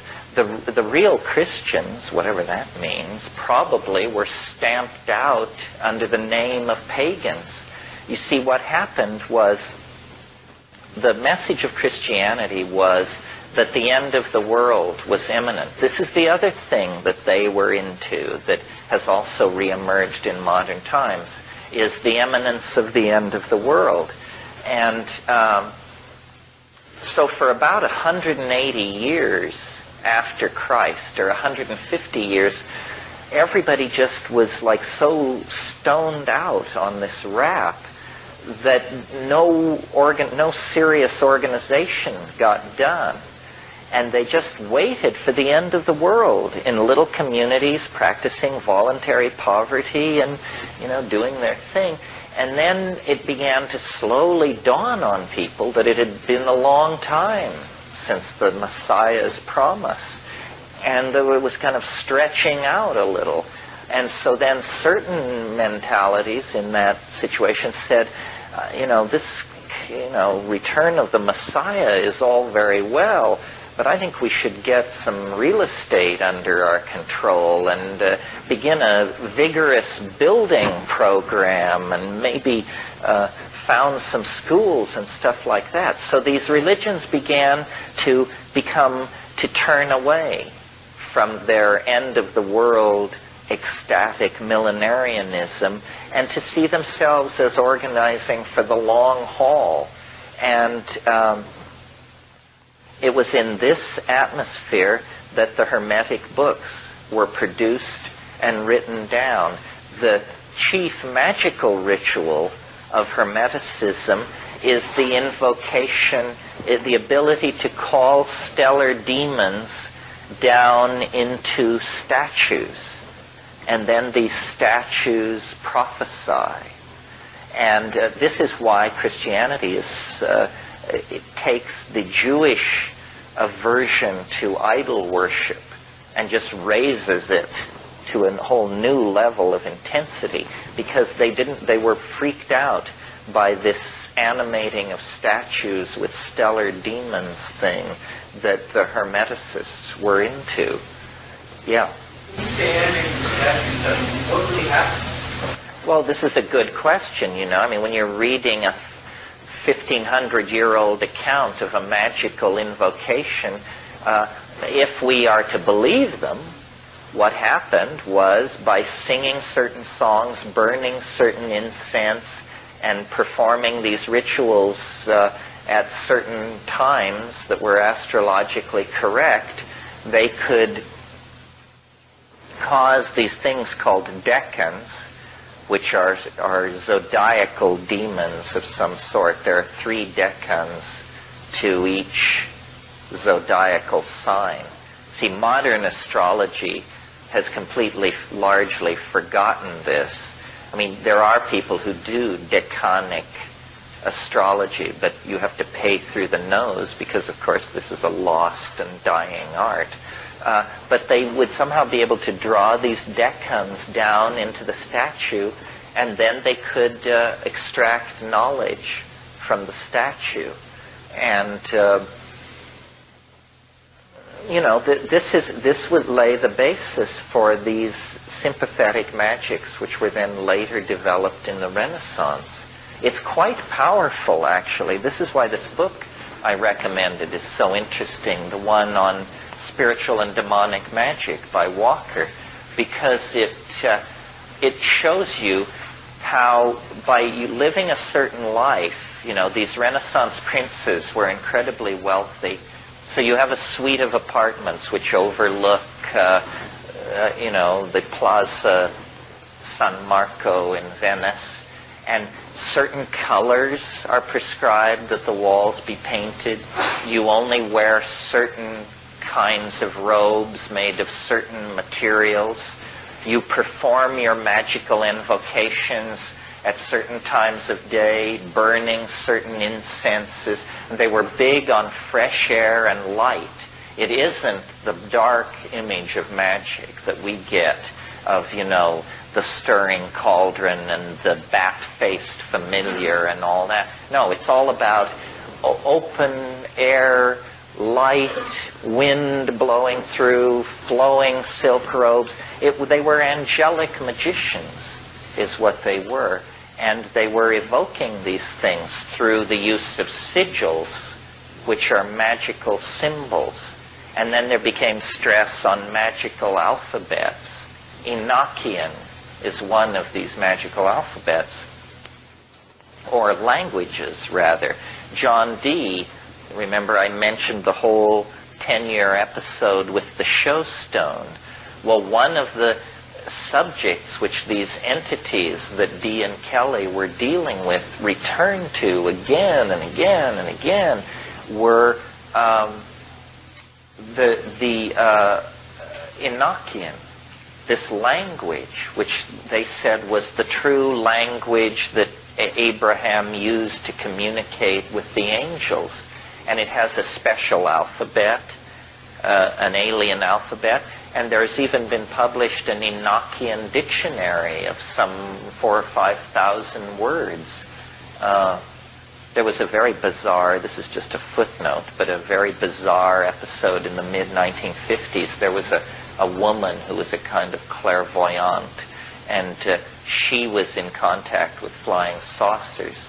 I mean, now everybody and their dog is in contact with flying saucers, but at that time it was fairly rare enough that she became an object of interest to the CIA.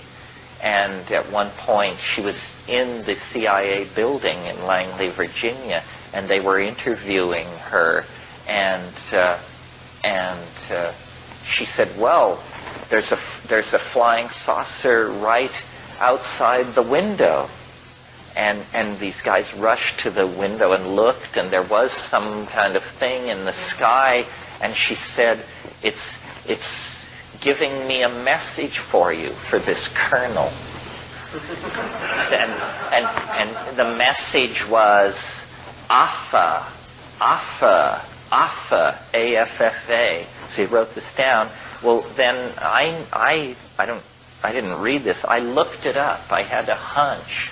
Affa is the Enochian word for nothingness. Just more weirdness. Angelic languages, why do these DMT creatures, why are they so concerned with language? Not only language, but alphabets. I had a very weird, in fact, one of the high water weirdness events of my life was when I was young. I used to, I wanted the DMT flash to last longer, so I used to smoke it at the height of LSD trips. And one Christmas vacation, this rooming house that I managed in Berkeley, everybody had gone home for Christmas, I thought. And so I decided I would take some LSD and smoke DMT. And so I took the LSD and then I smoked the DMT. It was just nuts. I mean, it's nuts enough. But this was like turbocharged nuts. It went on and on and on. And finally, there was a woman who I rented a room to upstairs named Rosemary, who was supposed to be in Minnesota.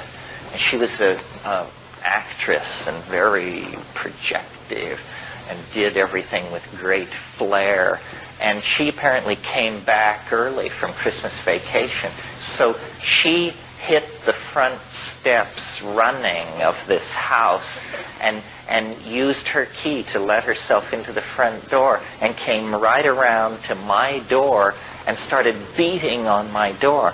Well, I am by nature a very paranoid person. I mean, I can be up the Rio Yaguas Yasu in the middle of the Amazon basin, and if I'm out in the rainforest smoking a joint and a stick is broken anywhere near me, I immediately hide the dope, and just, I'm very paranoid. So this woman lets herself in and comes and beats with her clenched fist on my bedroom door. Well, I underwent a coronary thrombosis or something, and I was in the elf space, and they were screeching and chattering and showing me all this stuff. And when she did this, I flew off the bed. I jumped, I jumped 2 feet in the air and landed on my feet. And it was as though, and don't try this at home, folks, it was as though this sudden flash of adrenaline and this sudden movement that I made broke up the ordinary division between the trip and normality or something. Anyway, I pulled the trip with me into the room. I was now standing in the room, eyes open, but the elf creatures had come with me. And everything had just been jacked up to some immense level of intensity. And there were these rotating geometric things in the room, hanging in the air. And it was like moving in this jerky motion. This thing was going click, click, click, and it was faceted. And every time it would make this large metallic click, these plastic triangle-shaped, brightly colored chits or something, like little pieces of floor tile or something, would fly across the room. And each one of them had a letter on it in an alien language, sort of like Hebrew or Sanskrit. And it was just, there were several of these machines, and these things were ricocheting off the walls, and I had an elf hanging off each hand, and I was turning around, and I was just saying, holy shit! And then she's still beating on the door, So I stagger over to the door, fling it back, and look at her and say something like, "We dukwam waxi boguadikwam haptikuputik." And then she realized at that point what my problem was and retreated. But I've never forgotten. It's the one time that they went literary on me, and not only did I see them, not only did I hear them, but they were printing on the air the message as well. Very curious. I mean, we don't, yeah. Yeah. It's... I don't know, the first few times I smoked DMT, I had almost no ability to say anything about it at all. I remember the first time I did it, I've never actually seen it hit anybody quite as hard as it hit me the first time. I came out of it and I said, I can't believe it. I can't believe it. I don't believe it. I don't believe it. And I said this about 200 times because I was blown out of the water. I'd spent years getting my act together and becoming a Marxist and a this and a that, and had all this stuff all figured out, and it just left me absolutely intellectually naked. It was that everything you know is wrong experience, except that it was from the toes, I mean, everything I knew was wrong. I've never forgotten it. I mean, it is the most, I don't know, it's like hitting the reset button on your whole cosmogonic myth. I mean, it's the convincer. You occasionally meet people who say, you people who take drugs, listen, you think I believe that this is anything more than you just hyping yourself up on this? I say, listen, you got 10 minutes to put into exploring that point of view. Check this out, because it's confounding. I mean, people sometimes ask me, is it dangerous? It is if you fear death by astonishment. Astonishment is something we rarely experience as the genuine article. We fake it. Say, oh, you've really surprised me. But, hey, surprise, surprise, it can really get wrathy, yeah. You mentioned this ancient cult that forbade the use of the mushroom. What were their beliefs? Why did they? Mandaeanism? Well, Mandaeanism is a very old religion. It arose around Jerusalem in a couple of centuries before Christ. It was a baptismal cult. And I'm really into the Mandaeans, actually. They were the oldest continuous Western religion in the world with a Gnostic intent. And they started out as Jews, but they were persecuted. They claimed John the Baptist as one of their own, and he was a member of some kind of baptismal cult because we know he baptized Christ. But they were driven out of the area around Jerusalem, and then for centuries they were in Lebanon, and then they slowly made their way across Persia, and they ended up in the swamps of Iraq and Iran. I know someone from there who calls himself a Baptist. Do you? Is he from Basra? Is he from Basra, that city in the south? It's a very, Still there. Yeah, there are about 1 million of them. Why? How do you know? You got some footage of that. I heard about that footage. People in London told me that they had seen it. He tells me that because they're discriminated against, you don't go around advertising that you are one of these, the Muslims don't like them. Oh no, they don't like them. Well, Mandaeans are very, very interesting. They have their sacred texts. Yes, they have their own written language. Although in 1847 there was a cholera epidemic that wiped out 90% of the priesthood, and only priests were allowed to learn to read and write this language. I have some facsimile manuscripts from the Vatican Library.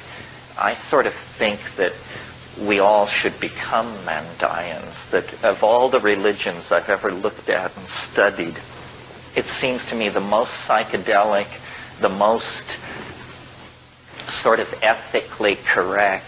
I mean, they are in there, and it would be a great religion to practice on a world scale because they're into caring for the land. They're river nuts. They love rivers, and they build a cult hut called a mandai, and they always divert a little ditch through it, and then they do their ritual baptisms and stuff like that there. But their folk tales and their religious beliefs are very interesting. It's like a religion of biology. The highest god in Mandaeanism is called Hibble Zaiwa. And Hibble Zaiwa is always referred to as they. So it's that they are in charge. And it's beautiful scriptural stuff. They're very much like Orthodox Jews, only more so in that if you're a religious Mandaean, your life is ruled by all kinds of things, sort of like the rules of kosher. The most difficult rule that these people are asked to keep in their own lives is that if you're really a devout Mandaean, you are considered polluted if your eye falls on an unbeliever. And an unbeliever is a non-Mandaean. So you can imagine how difficult it is when you're down to 400 or 500 people to make sure that's the only people you ever see. The only profession that a Mandaean man can follow and not require ritual decontamination every day is silversmithing. So if you ever go to Baghdad, not likely too soon, but if you ever go to Baghdad or Basra or Kirkuk, there are communities of these people, and you find them by going to the silver markets. And then through discreet inquiry, you can find them. You say they're highly psychedelic, but what about the mushroom itself? Well, in folklore, folkloric anthropologists have developed all these rules. If a religion makes something taboo, you can usually bet that that means they were into it at some point. Because when a religion makes something taboo, it means that there has been a reformist upheaval inside the religion. This is probably how Soma was lost to the ancient Hindus, you know. It's how Zoroaster was called the Great Reformer. And he was the Great Reformer because he suppressed a lot of indigenous shamanic cults. And some people think that he actually attempted to suppress Hauma. And Hauma is the Avestan counterpart of Soma. If any of you are interested in all this book by Flattery and Schwartz called, what is it called? Hauma and Harmeline in Iranian Religion. It's from the University of California Press, and they make a very strong case that Soma was not mushrooms, that it was Pagaman Harmala. And it's really it's a really interesting book. I mean, I learned things that I didn't know. For instance, in the pre-Zoroastrian phase of Iranian religion, drugs were not only used to access the spiritual world, but they actually said there was no other way to do it, which is sort of my position. So it was nice to know that these pre-Zoroastrian Iranian light religions, they were into what they called the Menog, M-E-N-O-G, the Menog, and it's another dimension. And you can only attain knowledge of it through the use of drugs. But the Menog existence is where the dead people are. And what their religion was about was you get to know your own soul through using drugs, and you approach it's like visiting somebody in stir. You go and your soul comes and meets you, comes through the Menog existence and meets you at the membrane. And the idea is that during life, you must learn to recognize your soul, because after death, if you can't pick it out of the soul swarm, then you will be somehow incompleted in the after-death world. Yeah. You mentioned death by astonishment. What were you on? What did you recommend? To attain death by astonishment. Well, DMT raises the possibility of death by astonishment. I was talking to somebody about it last night, saying, when you take DMT, the question is not, will I be all right? The question is, have I lived through it or not? Because you can't tell whether you've lived through it. DMT is this very short-acting hallucinogen that you smoke, but it's a neurotransmitter. It occurs in all human beings on the natch, and it occurs in various plants and animals. In terms of nature, it's the commonest of all hallucinogens. In terms of impact, it's the strongest of all hallucinogens. I mean, it's a completely reality-obliterating experience, and it comes on so quickly that you don't grok it like a drug. I mean, we all know what a drug is. You feel this, you feel that, it gets stronger, it makes you rest. Finally, it overwhelms you. This isn't like that. This is like that, you and your friends are somewhere and there's talk about this drug and the pipe gets filled and this and that, and then you're about to smoke this drug, or maybe you just smoked it. But anyway, a 747 crashes into your apartment building at 3 times the speed of sound and interrupts whatever you were doing. And sometimes people come out of it saying, what happened? What happened? For crying out loud. Say, nothing happened. You just did it. You mean that's it? Say, yeah, that's what it does. Because it is not, it's more like it happens so quickly that we interpret it as an event coming from the outside rather than a chemical compound diffusing through your body, because it completely replaces reality, not with the contents of your unconscious or your unfulfilled dream wishes or any of that, but with another dimension, a space filled with entities busy about their many tasks, although they notice you and come flocking over with a piercing screech and begin to, they like to treat with you. They play with you. They're not entirely friendly. It's sort of like,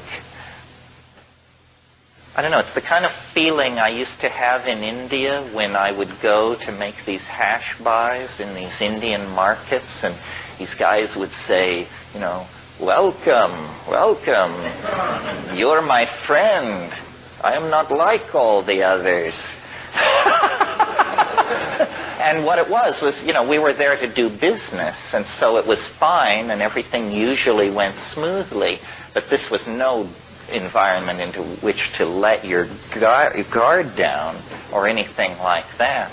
You've had your hand. What does DMT do in our brain as a neurotransmitter? We don't know.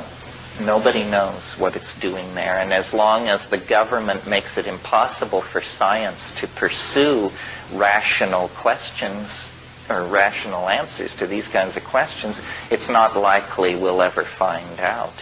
The best guess so far is that it mediates attention. That, for instance, if there were to be a noise over here or movement, and I turn and that's a little spike of DMT makes that possible. It's where you suddenly narrow your awareness and project it deeply into a small, confined area. This was the best guess of the people who did work on it a few years ago. Yeah.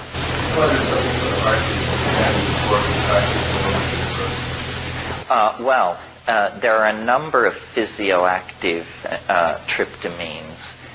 DMT is not, if it's made right, not a cardioactive tryptamine.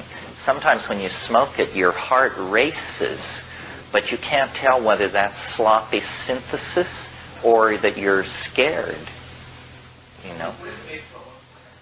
It's made from tryptophan, which is an amino acid, one of the 8 essential amino acids, and it's an easy conversion out of tryptophan.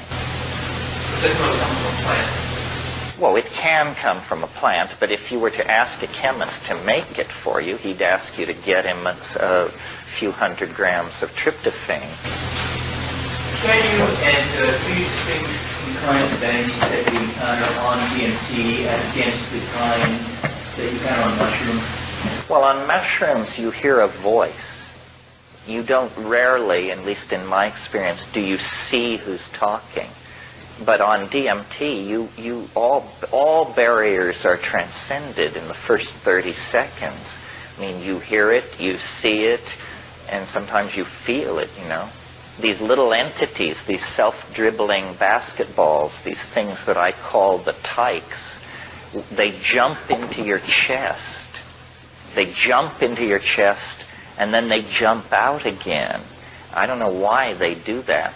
In the Amazon, among the tribes that use DMT derived from plants, they call these spirit things, they call them hikuli. And they say that you're supposed to that they will jump into your chest, and then you're supposed to have a technique to keep them from getting out. And the number of these things that you trap inside your body cavity indicates how powerful a shaman you are. Your magic is done through the hikulis that are trapped inside of you. So you really don't ever see them on the mushroom? You do, but it's fleeting. It's like, you know, it's different. With DMT, it is more real than this experience of sitting in this room is real. I mean, it is confounding. It's very hard on DMT to tell yourself this is a drug. I mean, good Lord, it doesn't seem like it. It seems like you just tunneled through an energy barrier into the beta sub X dimension, which is all the time all around us, but somehow you just became virtual and moved across the energy barrier, and there you are. You know, and the other thing about DMT that's weird is it does not affect your mind. In other words, you don't feel gaga with ecstasy. You don't feel relaxed. You feel exactly the way you felt before you did it. It's that the world has just been swapped out. And that's strange. I sort of like that it doesn't lay a glove on the observing cognitive processes. Instead, it just does something in the visual cortex that causes the world to be replaced by a 3, 4, 5-dimensional, highly colored, moving environment filled with screaming elf demons. And are you talking about smoking a gram of it? Oh, no.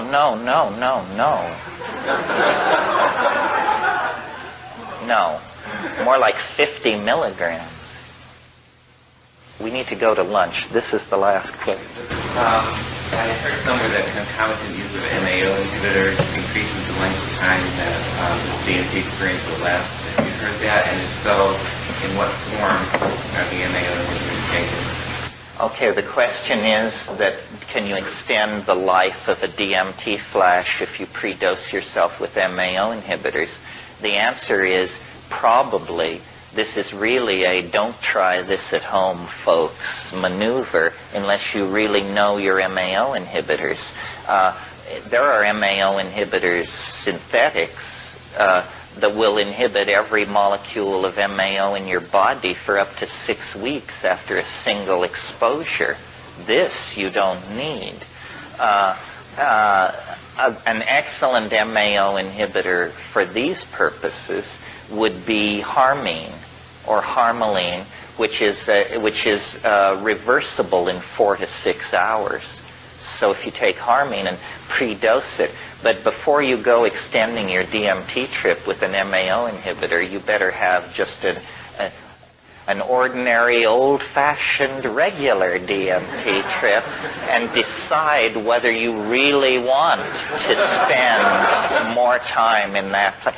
Because, see, the hook is, especially for smart-ass straight types, is that you say, look, it only lasts 10 minutes, for crying out loud. You want to have all these opinions on this subject, but you're not willing to invest 10 minutes. So most people, certainly I said, I had taken LSD and all. I thought, 10 minutes, bring it on. We'll go out and have a beer afterwards. Well, it turns out that in a holographic universe, 10 minutes is indistinguishable from 50,000 years under the proper conditions. So we'll meet back here at 2:30. Okay. Well, there seemed to be a lot of hands up when we left. Can anybody pick up the thread? Yeah. Yeah, I mean, I've heard you speak many times to self-transforming machine type stuff. And I recognize you very much insisted that the DMT realm is a very alien realm, very unlike something like humans, archetypes, et cetera. But when I hear your descriptions of these entities, which I have not encountered, though I tried, I hear a fairly, an image of an elemental spirit, which we would call it in Western sort of folk mythology, in the sense that one, just because you use the word elf, though I know they don't really look like necessarily like classical elves, but the sense of a small entity doing a lot of work that is neither good nor bad, in the sense it's sort of mischievous, it's not demonic, but it's not, an angel. And the sort of sense of them being small and doing a lot of work comes to me very much as sort of an impression of an elemental. And one, if you could just respond to that, and also, to me, then I just think of your own particular racial heritage and the fact that the main elemental spirits that one thinks of are often these Celtic little fairy dudes, and how you sort of, I'm sure you've thought of this to some degree, but how you sort of integrate these things. Well, some of you may know this book. It's a classic called The Fairy Faith in Celtic Countries by Evans Vance. And it was reprinted recently, and I wrote the introduction to it. It mentions in there, when Patrick arrived as a missionary in Ireland to convert the pagan Irish, the problem that he encountered was this belief in the land of fairies. And he, in order to convert the pagan Irish, he convinced them that these were souls of the dead in an intermediate zone that was neither heaven nor hell, which he called purgatory. Purgatory was invented to accommodate the folk beliefs of the pagan Irish. And when it was brought back to Rome, it seemed like such a good idea for converting all kinds of pagan peoples on the fringe of the expanding sphere of Christianity that it's been in place ever since. I've wondered, I think I even talked sometime this week to somebody about the way in which there's a kind of a racial or a genetic undertone about some of this stuff. I never really felt, I didn't know till I was 13 years old that I wasn't a white person, because I grew up in Colorado where everything was white bread culture, and my father may have had opinions about the IRA and all that, but we were never told, that we were Irish. And, some of you who have roots in this city know that as recently as 50 years ago, they used to have signs up along 8th Avenue that said, "No dogs or Irish allowed." So, I reconnected to that part of the heritage. The Irish are stereotypically known to be susceptible to intoxication, to be great word spinners, and to have this peculiar relationship to fairyland or something. I don't want to think that I'm just exploring the Celtic collective unconscious. It seems to me these things must be there for everybody. nevertheless, we're so concerned to suppress racial differences because we're a democracy and because racial problems have haunted American politics from the very beginning, that we tend to want to believe that everybody is different. I mean, everybody is the same. But in fact, I took a course once at Cal, it was interesting. It was given by the forensics department, the only course I ever took in the forensics department. And it was called Biochemical Markers for Individuality. And one of the things we did, it was actually taught by Alexander Shulgin, the great drug designer. And one of the things we did is he brought in a little vial of some kind of chemical, and he passed it around, and out of 200 people in the class, 198 couldn't smell it at all, and 2 people were so overwhelmed by the smell of this that they actually became physically sick for a few minutes. Well, what this is, and then he explained to us, these people were probably up to 50,000 times more sensitive to this chemical than most people, and that this is a gene that you carry for sensitivity to this thing.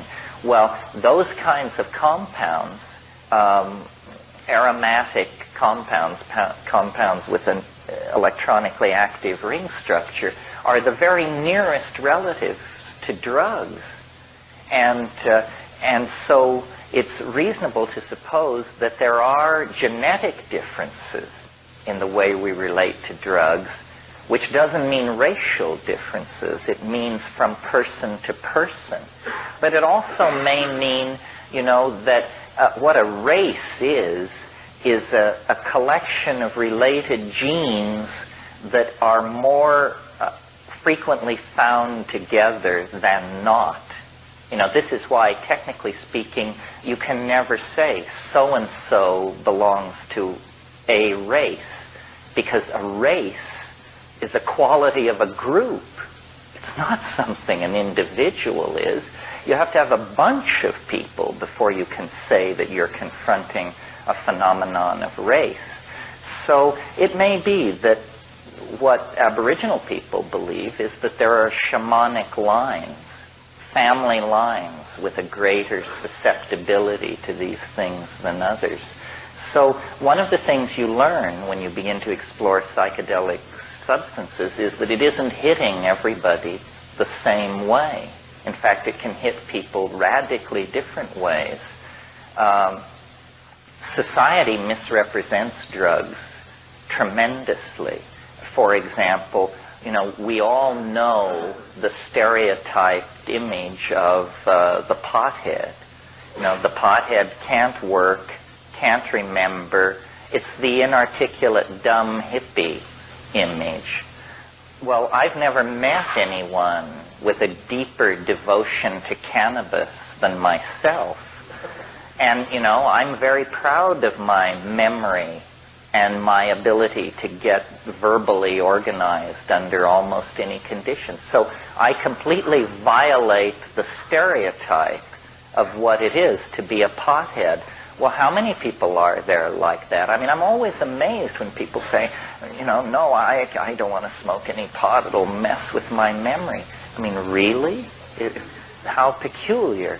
So what you have to do, it's just like every other thing. Everything you've been told is wrong, and you have to take life by the handlebars and figure out what's really going on, which doesn't mean that you're reckless.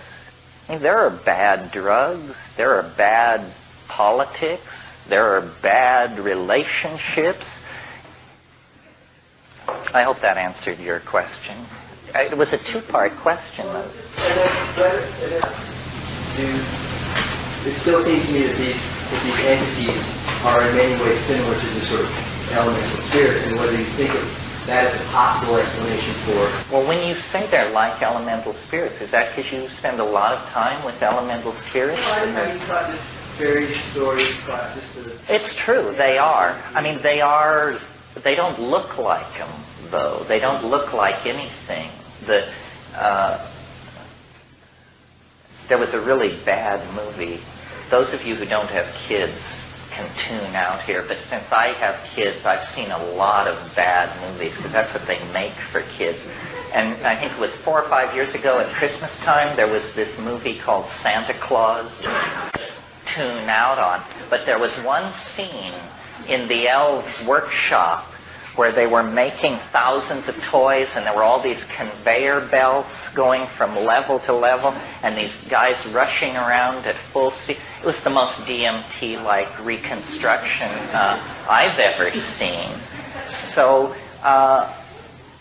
it's funny, though, that the elf mythology doesn't carry the sense of strangeness that you get in the DMT flash, although I suspect that what that is that we've been polluted by Disney, that Disney has given us this vision of fairies as number two, harmless, and it's the Tinkerbell phenomenon. Because if you go back before, is it Andrew Lang who wrote all those books, the blue fairy book, the brown fairy book, the white fairy book? Those are weird, those stories. I mean, fairies are weird. They steal babies. That's their main way of relating to human beings, is they steal human infants and leave behind wizened, deformed, sickly creatures who become very strange and peripheral kinds of human beings. And fairies, if you get trapped in fairyland, the only way out is through, and they're language-oriented. They will never do you damage if you can convince them that you're a master of words. It's poetry that they like. And all over the world, there is this persistent motif of these small entities. Well, I'm not suggesting that they're really there, but I don't know what's going on. I mean, it's odd that they should persist and that they should be experientially available. I mean, you have to understand, a different person saying this to you, it would be a whole different thing. If it was Madame so-and-so Egypt and so forth and so on. I'm pushed to this stuff by experience, because my inclination is toward reason. It's just that everybody moves along safe channels. Everybody stays out of the fast lane. And if you move to the edges, and drugs are certainly an edge, and a full exploration of one's sexuality is certainly an edge, and going off to weird corners of the world and staying long periods of time is certainly another edge. And if you do these kinds of full affirming world of white-bread European bourgeois work-hard types, just looks as weird as any cultural adaptation could possibly be.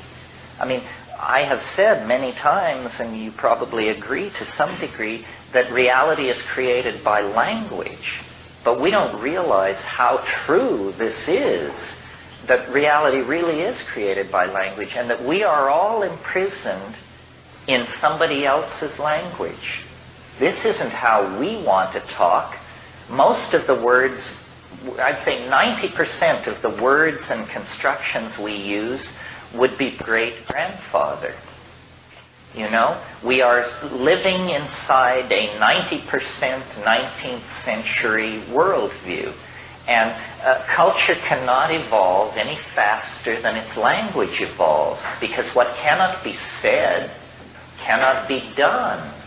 What cannot be said cannot be put in place. So in a way, one way of thinking about psychedelics is that they empower language. It's a way to force the evolution of language. The way you stretch the envelope of culture is by creating language. Everybody, this happens unconsciously in society, Hasidic Jews or reggae people or whatever, the way they create their boundaries is through language, you know? I mean, the Catholic Church, this is how they do it. I mean, speaking Yiddish is a way to do it. You create a new reality inside the old one, and you can do it by moving backward into a specialized language, or you can move forward into a new language. I mean, look at how the introduction of the computer has transformed our language in the 70s and the 80s. I mean, draw CPU, throughput, output, input, bug, glitch, all of this stuff. These are words that have been empowered by our involvement with a machine. Now, before that, the major influence on language in my lifetime was the LSD episode of the 1960s, and it always amuses me how much time and energy the establishment spends on heaping abuse on hippie talk. And it's even now, it's sold to you guys as West Coast talk. It's sold on the West Coast as LA talk. It's sold where you are, you're close to it, but not of it. It's like they used to say of the Watergate scandal, linked but not tainted. And what LSD did, I mean, I can remember, if I can remember, words like, or a concept like ego trip. The first time I heard that, I didn't know what it meant. I didn't have the concept. Well, then once somebody explains to you the concept, then you've got it. Vibes. That notion introduced a whole bunch of people to the idea of emotions. He said, you know, you walk in the room, it was a bad vibe, man. Means that there's no rational deconstruction of what was going on, but you could just tell it was not a place you wanted to be. So it began to empower new realities that were able to emerge. And it was very important, I think, to the establishment to suppress that, because new words are the beginnings of new realities. That, you know, the gay thing is an interesting example of that. I mean, it goes from, what was it called in the 19th century? The love that dare not speak its name. Interesting. You see, it was there, but you dare not speak its name. Somehow to name it was to bring it too much into the forefront. And people who were gay, nobody could anybody. I mean, it was worse than being a communist. Now, it's empowered. And all the various racial groups who have had to come up through the American meat grinder have had to create vocabularies of community that they were proud of, you know, rather than accepting the vocabulary of the dominator culture. I mean, you know, a good example is the NAACP. You know, the words colored people is embedded there, and yet these were the sincerest and most radical people in that movement. At a certain point, they did the dominator designation for their subgroup and constantly oppressed minorities are trying to get the language right. And it's important for us to do this too. I mean, are we stoners? Are we heads? Are we shaman? What are we exactly? Well, pouring psychedelic substances into that mix then opens the doorway for the logos to define you. And building community is part of this. We are an interesting potential community because we tend, unfortunately, toward the lily white, but not concerned. I don't see any class dominating. There are probably people in this room who could buy and sell all the rest of us without going past their small change. There are also probably people who scraped and saved for this weekend and could ill afford it. We don't seem to be embedded in that class structure so much. Maybe we represent a level of education maybe we're some kind of generally definable group of people by level of education. But I don't see that either. What holds us together is what holds all subcultures together, which is an experience. In this case, not something else, but the experience of being loaded. And, it's a very powerful and immediate kind of experience. And I'm sure some of us are more loaded than others. And in any subgroup, you'll get that kind of a spectrum. Yeah. Well, this is just, I don't want to harp on this, but with the DMT thing, what do you go to it now for? I mean, have you gotten familiar with the terrain, or is it every time as shocking as the first time? It's always pretty shocking. I've spent a lot of time on it. What happens for me is that these entities want me to do what they're doing. And what they're doing is using sound to make objects appear out of the air. They can sing objects into existence. And this, I think that they're language elves. They're not made of matter. Well, then what are they made of? It seems as though the place you go on DMT is made purely of language. It's as though there is a syntax, hard thing to picture, but they are more like, sometimes they're like sentences rather than organisms. The essence of their presentation is like that of a pun. And so what they want you to do is they want you to learn to make a better kind of language. They want you not more articulate, not more clearly defined, but they actually believe or suggest that there can be a dimensional breakthrough into a language that is seen with the eyes.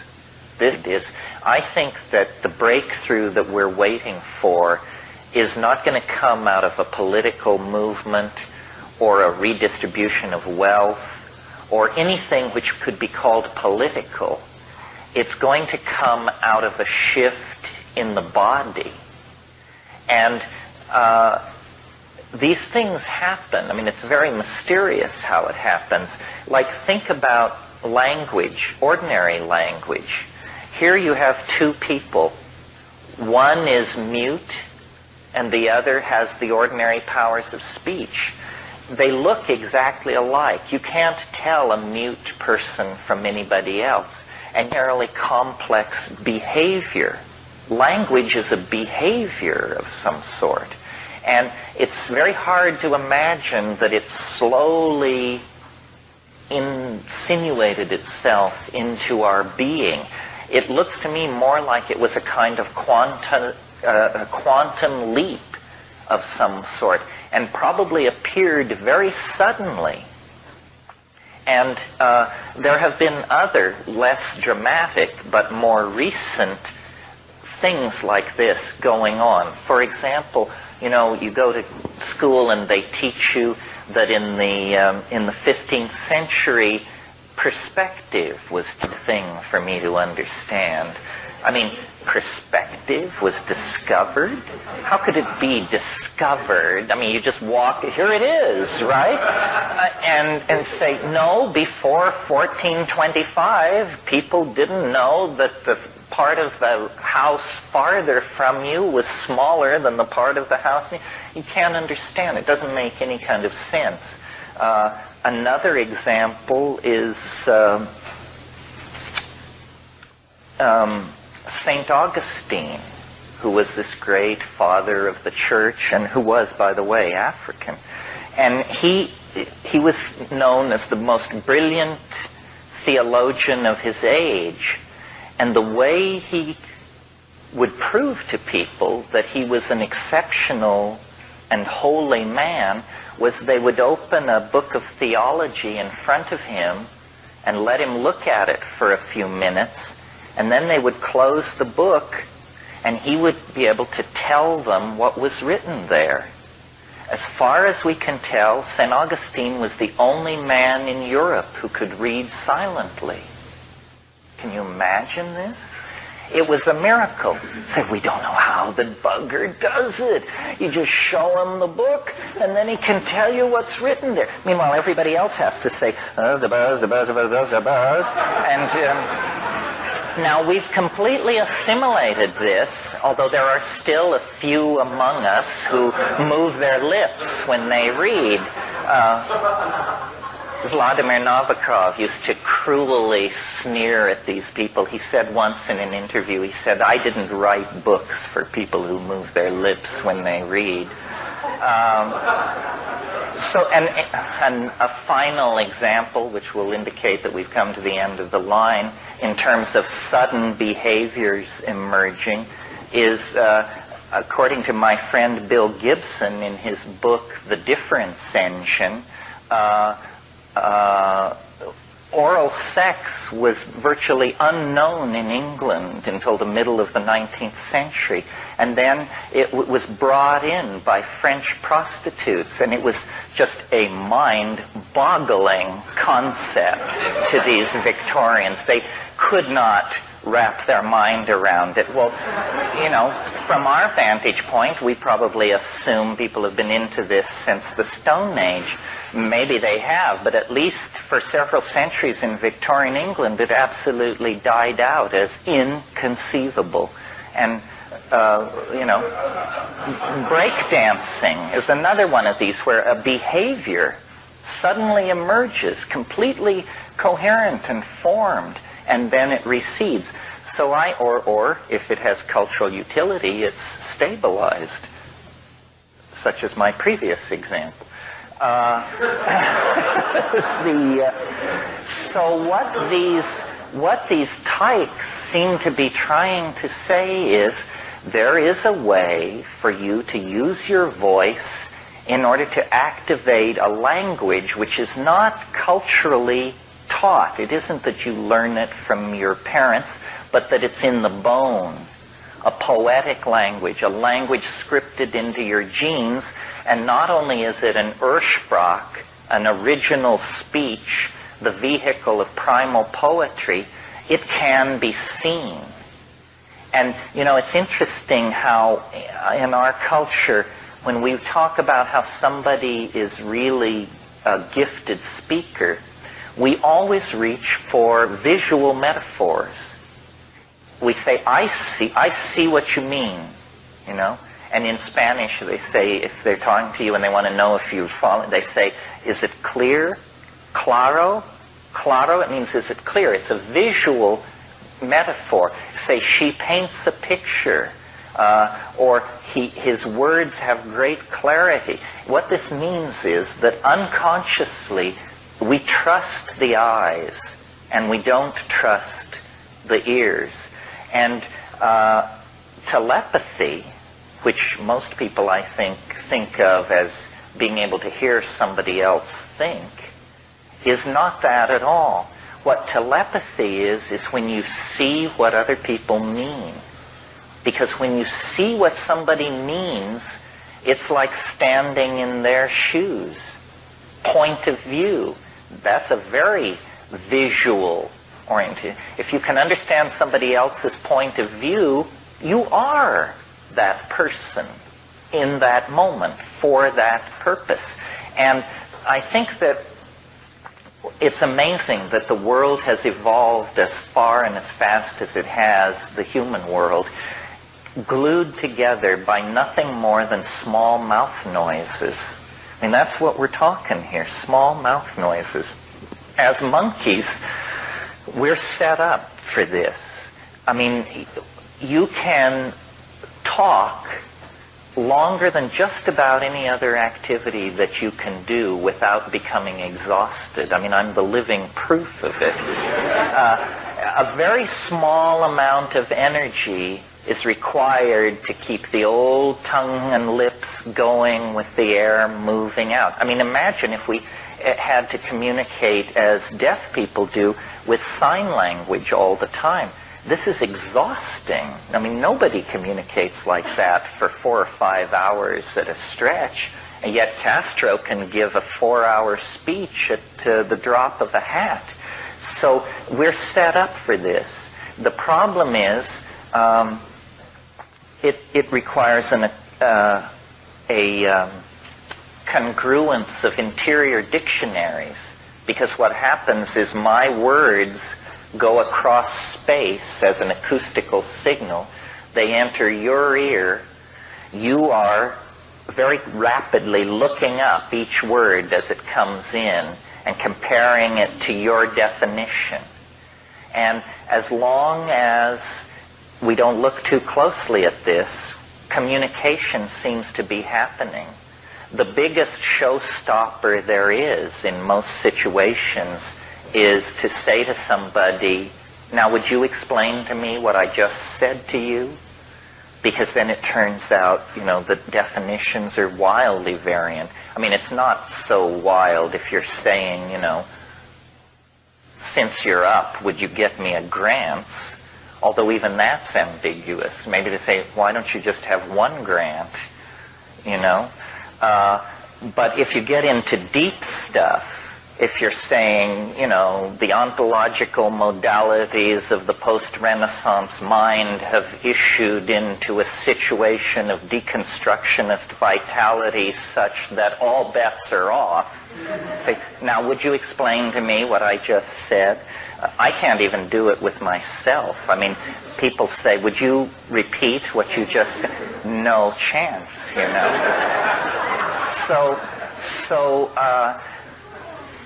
And I've looked at this, and there are models for this kind of verbal communication. Did we talk yesterday about the octopi and all that? No, thank God. See, whenever you think you're about to take a step that nobody has taken and go a place nobody's ever been, if you'll look back at Mother Nature, you can usually find that you've been scooped. And a very interesting example of this vis-a-vis language is what's going on with octopi. Octopi and squids, as you may or may not know, but most people know it because they absorb all these TV shows about nature. Somebody once said to me, I know you don't like television, but it's a wonderful way for my children to learn about nature.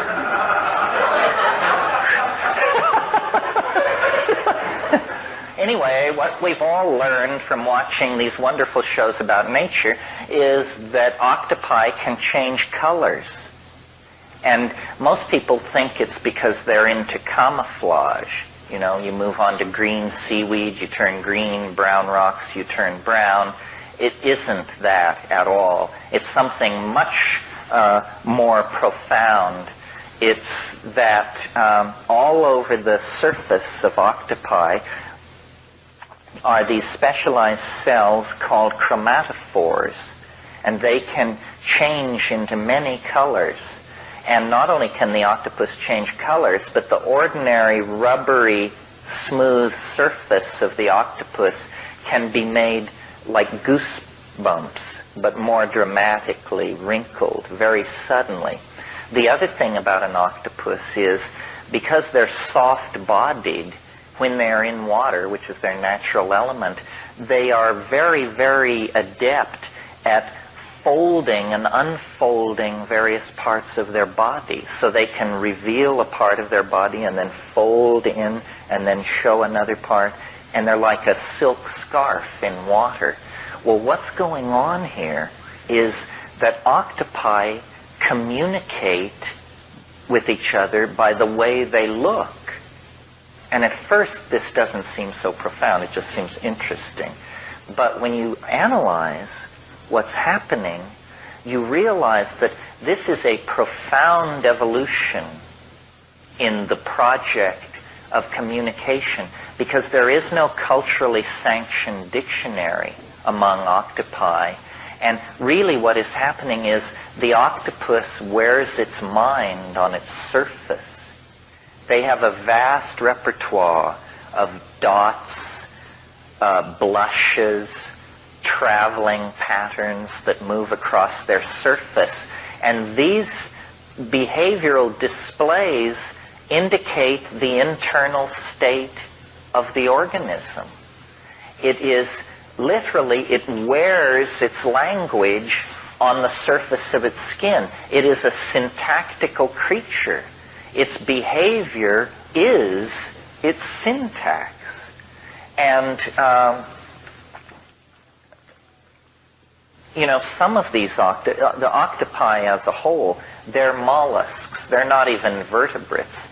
I mean, these things split from the line of development that leads to us 700 million years ago. I mean, you want to talk about an alien form of life.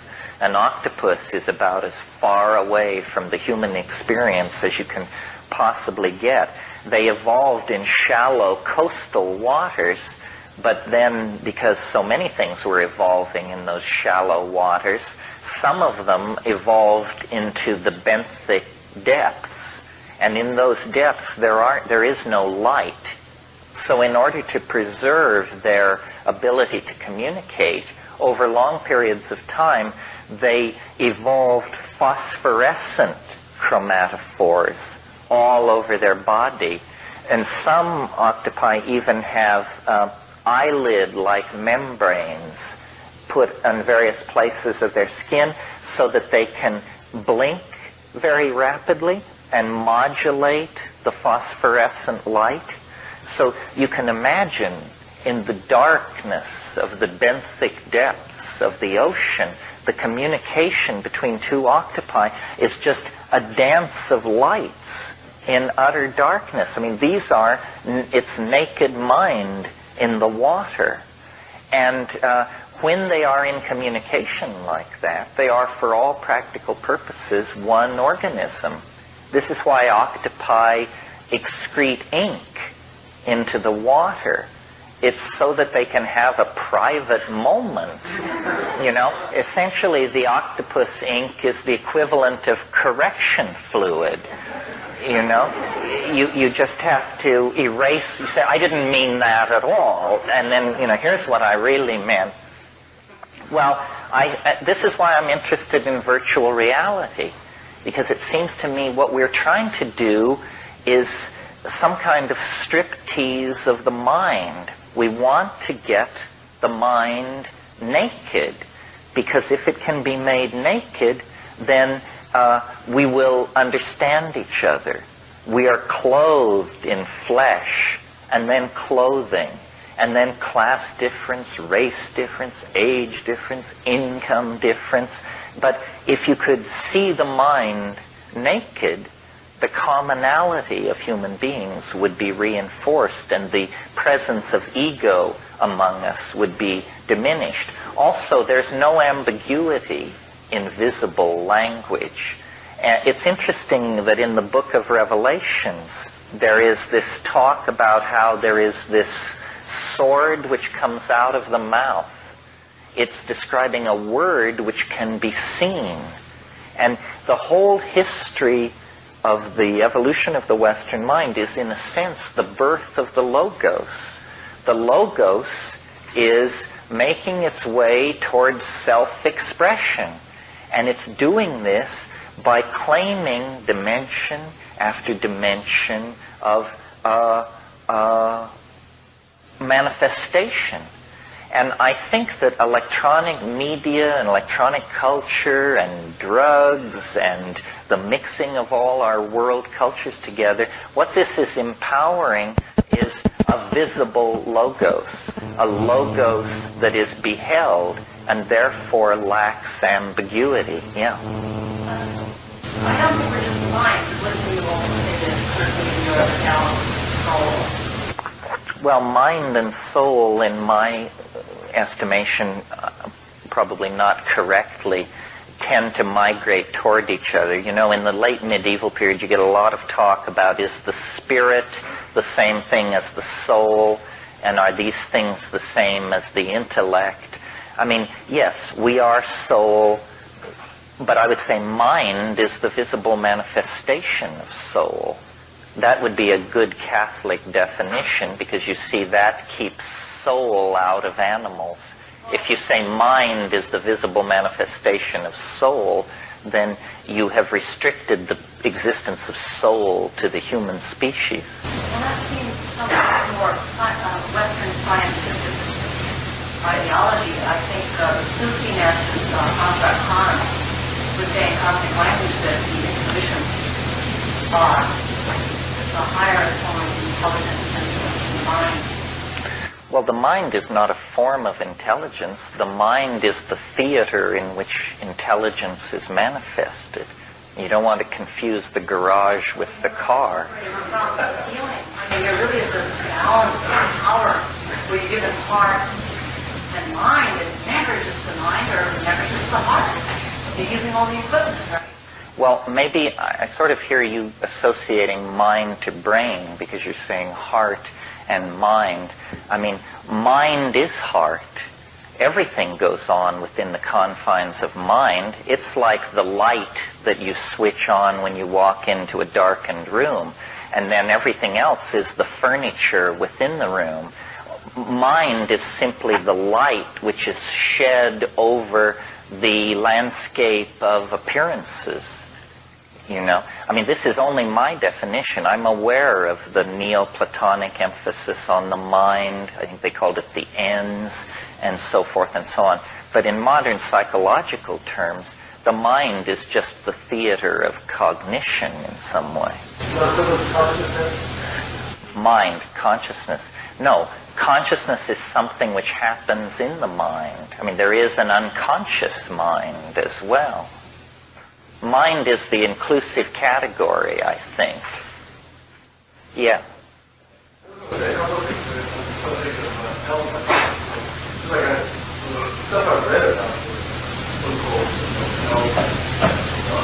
Elemental spirits, that they had no, apparently when they characteristics, they had no fixed appearance. Right.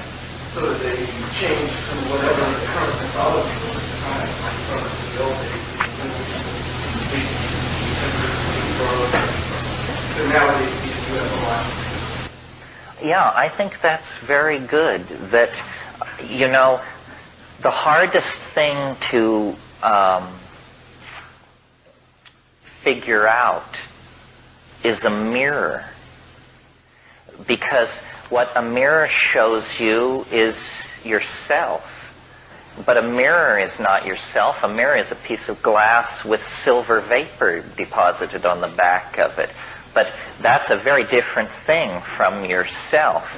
And in this psychic domain, in this psychedelic space, you are not simply perceiving that space.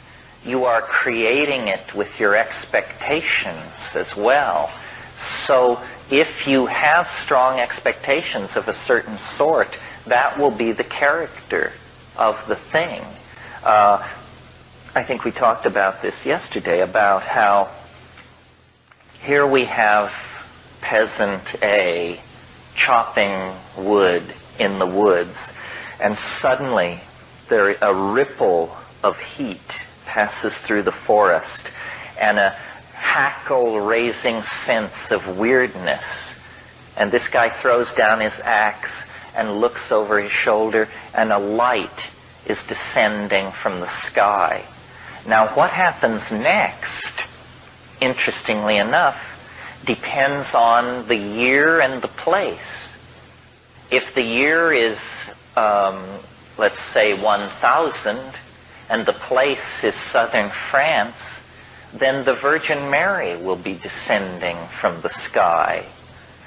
If the place is Kansas, and the date is 1958, then the space people are descending from the sky. You see, what happens is that when there is cognitive dissonance, good old psychological phrase, when there is cognitive dissonance, the mind rushes forward to provide explanation. I mean, it's amazing. You just walk with people and walk outside, and there's a little light in the sky. It's no big deal, just a moving light. And everybody will say, I wonder if it's a UFO. It means, they've got something hiding in the back of their mind. And if anything gets slightly weird, they will rush this explanation forward. And for some people, it's Jesus, and for somebody else, it's Maitreya or somebody. So cultural expectations are inextricably woven in to these strange encounter scenarios. There was an interesting UFO theory a few years ago that I thought was kind of cute. I didn't exactly believe it. But these people, Michael Persinger and some Lafreniere, they wrote a really amusing book called Space-Time Transience and Unusual Events. And one of the things they came up with was along earthquake faults, you get the grinding of enormous masses of rock together. And if these rock masses have a high percentage of quartz in them, you can get what is called piezoelectric phenomena. Now, piezoelectricity is simply a peculiar form of static electricity, but what it would do is it would create ball lightning in the sky, which would follow these stress lines in the earth. And, there is a connection not understood between earthquakes and the appearance of UFOs. But one of the interesting things that Persinger discovered about piezoelectricity is that if you in the laboratory build piezoelectric generators that generate fields of enormous strength, then as a person is exposed to these things, they actually mess with your mind. They actually people become more and more confused and uneasy and ultimately panic-stricken in the presence of these piezoelectric fields. Well, once you pass the panic moment, then your mind is going to start telling you what's happening. It's going to say, you're having an encounter, something weird is going on, and then out of the unconscious comes the projection, the flying saucer, the Virgin Mary, the elf invasion, the manifestation of Maitreya, whatever it is. So it's that mind goes to meet the unknown, but not without a hell of a lot of baggage of its own, which it immediately tries to unpack and put into the drawers of the other as soon as it arrives. Yeah? I'm going to test your theory. Right? Oh, dear. The mind is not intelligent, and I couldn't get to the next line. That's brilliant. Too fast and too brilliant for me, too. The mind is not intelligence. It's not the soul. It's sort of the theater in which all these other things take their place. Somebody behind. Yeah. Yes, who of the gods you mentioned that you've seen shaded in the Amazon shooting beams of red lights in magical battles? Could you describe a magical shamanic battle, how it would occur? And would that be a psychedelic battle where the energy current shot back and forth? Well, all I have is the anecdote, which I'll tell you. When Kat and I were in the Amazon in '76 taking ayahuasca, we got in with this certain group of people in Peru that took it every week. And, cultures have different ways of handling hassle. And in some cultures it's confrontational, in other cultures not.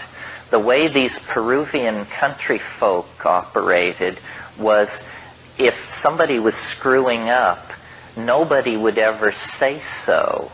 They would just talk about these people behind their back until the morphogenetic field of gossip was so strong that you would basically awaken to the problem. So there was a complex social situation going on in this ayahuasca circle, which was there was a master shaman who we were apprenticed to, who was beloved by his neighborhood. But he had a nephew, a sobrino, who was a jerk. I mean, this guy was, as Don Fidel said, ambitious. He dealt a little weed, he did a little pimping, he was just sort of an edge runner type of guy. And every Saturday night we would all get together and take ayahuasca, about 30 of us. Older shamans, our guy, people from the neighborhood, and this sobrino, Don Jose. So I don't know what the real history of it was, because I had just arrived on the scene. But these old guys would sing these icaros, these magical songs on ayahuasca that appear as colored tapestries in front of your eyes. And you know, they had soul, they were into it, and this guy would sing against them. I mean, it's the rudest thing you can possibly imagine. I mean, imagine if you know, Lou Reed were trying to give a performance and the guy in the third row just launched into Old Man River and kept at it, you know. I mean, in this town, I'm sure large guys would appear and say, "Sir." In Peru, it didn't work like that. They just kept singing. He kept singing. And it was clear that this is how it was going to be handled, that we had just divided into two separate entities here. Well, my wife was sitting next to me, and he was sitting across the room from us, the sobrino, and I had been watching him for a long time, and I was loaded to the gills, and I could see he would get up on his haunches, and he looked like a monkey. His face, it was uncanny. I mean, he looked like a monkey, and he also looked kind of like a jackal, a dog with long teeth. Kept going through these changes, and Kat leaned over to me and said something like, "This guy is an asshole." And I just said, you know, let it slide. What do we know? Think of it as anthropology. But she wasn't having it. So after a while, he kept doing this. And at one point, and everybody in the room, every person in the room was bummed out. And they were looking at their laps. All eye contact was broken. It's actually, when I was a kid, I invented a word. The word is fardao. And it means the embarrassment you feel when someone else fucks up. You know, and you happen to just be there, but somehow the aura of it is so strong. So the entire room is just awash in fardao. And the old guys are singing, and the guy is singing. So then at the end of a particularly intense clash of these two styles, my wife just looked across the room at this guy and like put the whammy on him. And I saw these red arrows leave her eyes and like dotted lines go across them. And they moved fairly slowly, you know, more slowly than you could throw a ball or something. Well, when this line of red arrows got to this guy, he was knocked off his feet.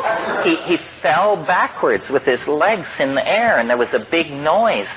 And all the singing stopped, and everybody in the room looked up, and these three old shaman who were sitting behind Don Fidel, who I, to that point, had not heard speak any language but Quechua, one turned to the other and he says in Spanish, "Oh, the gringa sends the zabudabara." You know, yeah.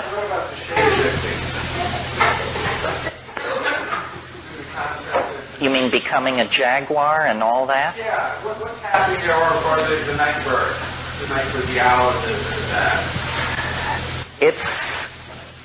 It's everything happens. I mean, they used to, when I first went to the Amazon, they used to say to us, the Indians and the folks who helped us haul our stuff around, they would say, "La selva como un sueño." It's like a dream. The forest is like a dream. And I thought that was a poetic metaphor of some sort, you know, like it's not. It's that you need to read various people who've written on the boundary between wilderness and settled space. When you go into the jungle, language becomes everything. And unbelievably bizarre things happen. And they really do happen. I've seen this in myself, because when I first went to the Amazon, I knew virtually no botany. I only knew drug botany because I was so focused on that. We would go down these jungle rivers, and there would be hours that would pass where no words related to where I was would come to me. I called it the big green. That's what it was to me. It was the big green, and there was a lot of different kinds of green, and that was it. Well, then the next time I went to the Amazon, I was with professional field botanists. And we would go out into the jungle, and these guys were just like children. You know, and say, look at this. This is a Pallicorea. Look at these Varola trees. Look at this Hyoscyanthus. Look at this. Look at this. And soon my mind was filled with language about the green. And the green all disappeared. And instead there were plants that I knew and that were familiar to me. And this coming to terms with a local language is very interesting. You see, you speak the language you speak in most cases because of where you were born. If you were born in Russia, you speak Russian. China, Chinese. And an interesting thing about these languages is that you really can, they say you can never go home again, but in this rap, you never can leave home. You know, you go to the Amazon, but if you're explaining it to yourself in the language of the East Village, you never leave the East Village. You know, you have somehow carried an envelope of local association with you, and you can never break through it. And so in a way, you never see the place where you are. It's very important to try and make some accommodation to the local language, because in a way, only the local language is appropriate to the place. You know, France is a good example. It doesn't make any sense if you don't speak French. Germany makes no sense if you don't speak German. Somehow the local language is a part of the local reality. And we ignore all this and behave as if everything is very straightforward. The one thing you learn taking psychedelics is that nothing is straightforward. Anybody? Yeah.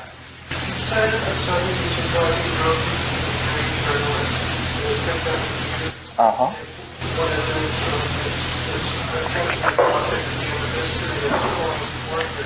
Now, is all evolutionary progress when you look at the entire span of the Earth's history, we've got several million years of nothing but bacteria, and so sort of on an even larger scale, a lot of the development of higher organisms sort of rush towards the near end of our classification. Is it all coming from this one object, or is history skimmed by different transcendental objects? Like the thing that is breakdancing one object passed through its message to the world and was breakdancing, whereas another object passed by 2,000 years ago and now Egyptian stylized representation or that kind of thing? No, I think there's one transcendental object that exerts attraction wherever it can. You see, what evolution seeks to do is to stop itself. Every organism wants to evolve into what's called a climaxed ecosystem. That's where everybody has their chair and nobody moves. So there are no empty chairs. You see, everyone has a place to sit, but there are no empty chairs. Where you get evolution is where you have a room half full of empty chairs. Then you have the choice of where to sit. Most animal species and plant species are not evolving, or are evolving very slowly, because evolution tends to dead end itself. I mean, take cockroaches, for example. Cockroaches achieved their present evolutionary status 200 million years ago.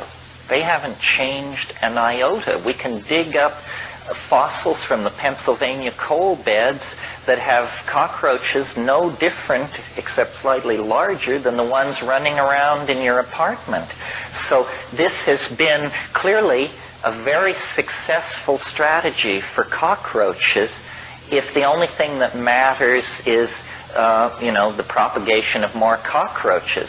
Nevertheless, their cultural accomplishments have been dismal. So, until recently, yes. I had a friend once who seriously claimed that 60% of the structural integrity of New York City was contributed by cockroaches between the walls, and that if all the cockroaches were to ever march out, the whole thing would just fall down. You see, it's thought by the straightest people in the biz that before human beings, the major force creating evolutionary opportunity were rivers. And this happens because the course of rivers will vary over time, and that means that rivers expose and inundate a lot of land. So along rivers, you find what is called, I can't remember what it's called. I'll name it. It's called unclaimed territory, sandbars, and large areas where nothing grows. Well, into those kinds of areas, what are called volunteer species or invader species can make their way. And these invader species evolve very rapidly. For instance, in a climax tropical rainforest, what you find are enormous trees and vines, and then the epiphytes and stuff that grow on them. But these trees may flower once every 20 years or so. And when they do flower, they often produce a very limited amount of fruit. What you find along rivers and places like that are what we call weeds. And what a weed is a plant that is, number one, annual. It dies every year. And weeds produce enormous amounts of seeds.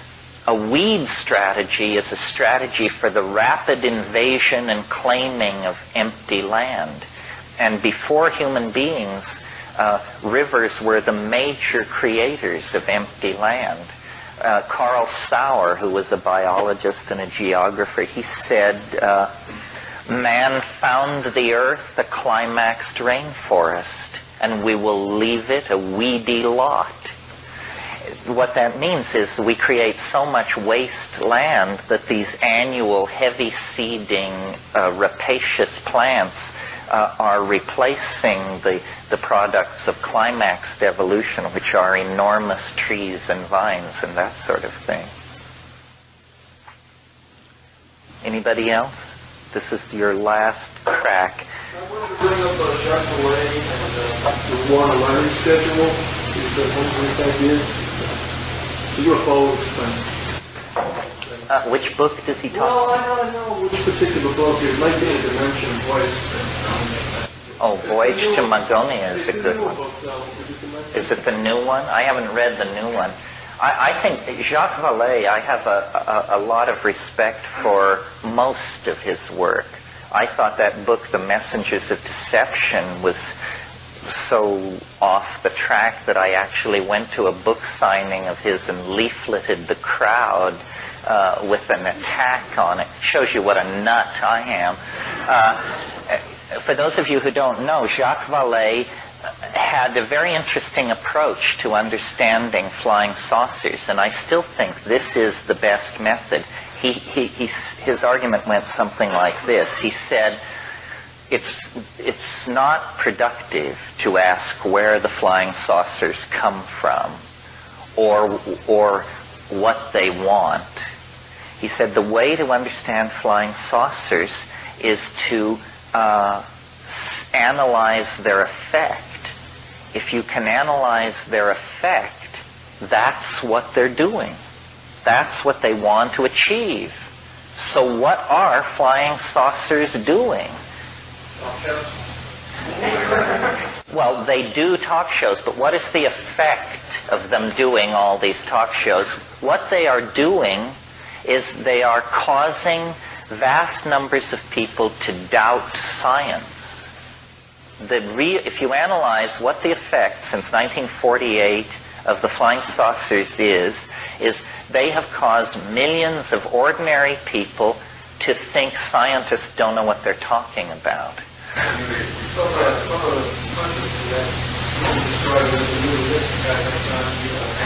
That's right, that it offers a new alternative. Well, now, here's an interesting analogy, and it's not mine, it's Jacques Vallée's.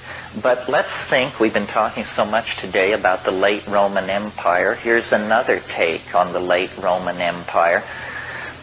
The Roman Empire was this immensely successful civilization in that it was able to export its vision of an imperial center over vast parts of the world. The problem with the Roman Empire was that it was an ethical disaster.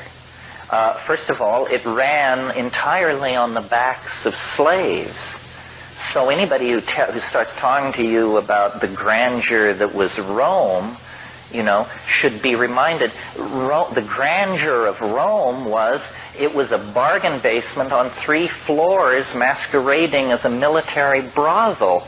It was not a great civilization. And what happened to Rome? Well, they had all these people inside the empire, among them Jews. And over there in Jerusalem, a long way from Rome, where communication was difficult, this story got loose among the Jews. And from the point of view of the Roman Imperium, the Jews were a barbarian people. I mean, they were Semites, and they had some strange religion and so forth and so on. They were looked upon, in other words, as primitives. And so, and if you were to have sat down to have dinner with a typical Roman bureaucrat of the Imperium, you would discover that the table talk would be all about Democritean atomism, Epicureanism, Stoicism, and skepticism. In other words, they were thoroughly modern people, and they thought they had very advanced bullshit detectors.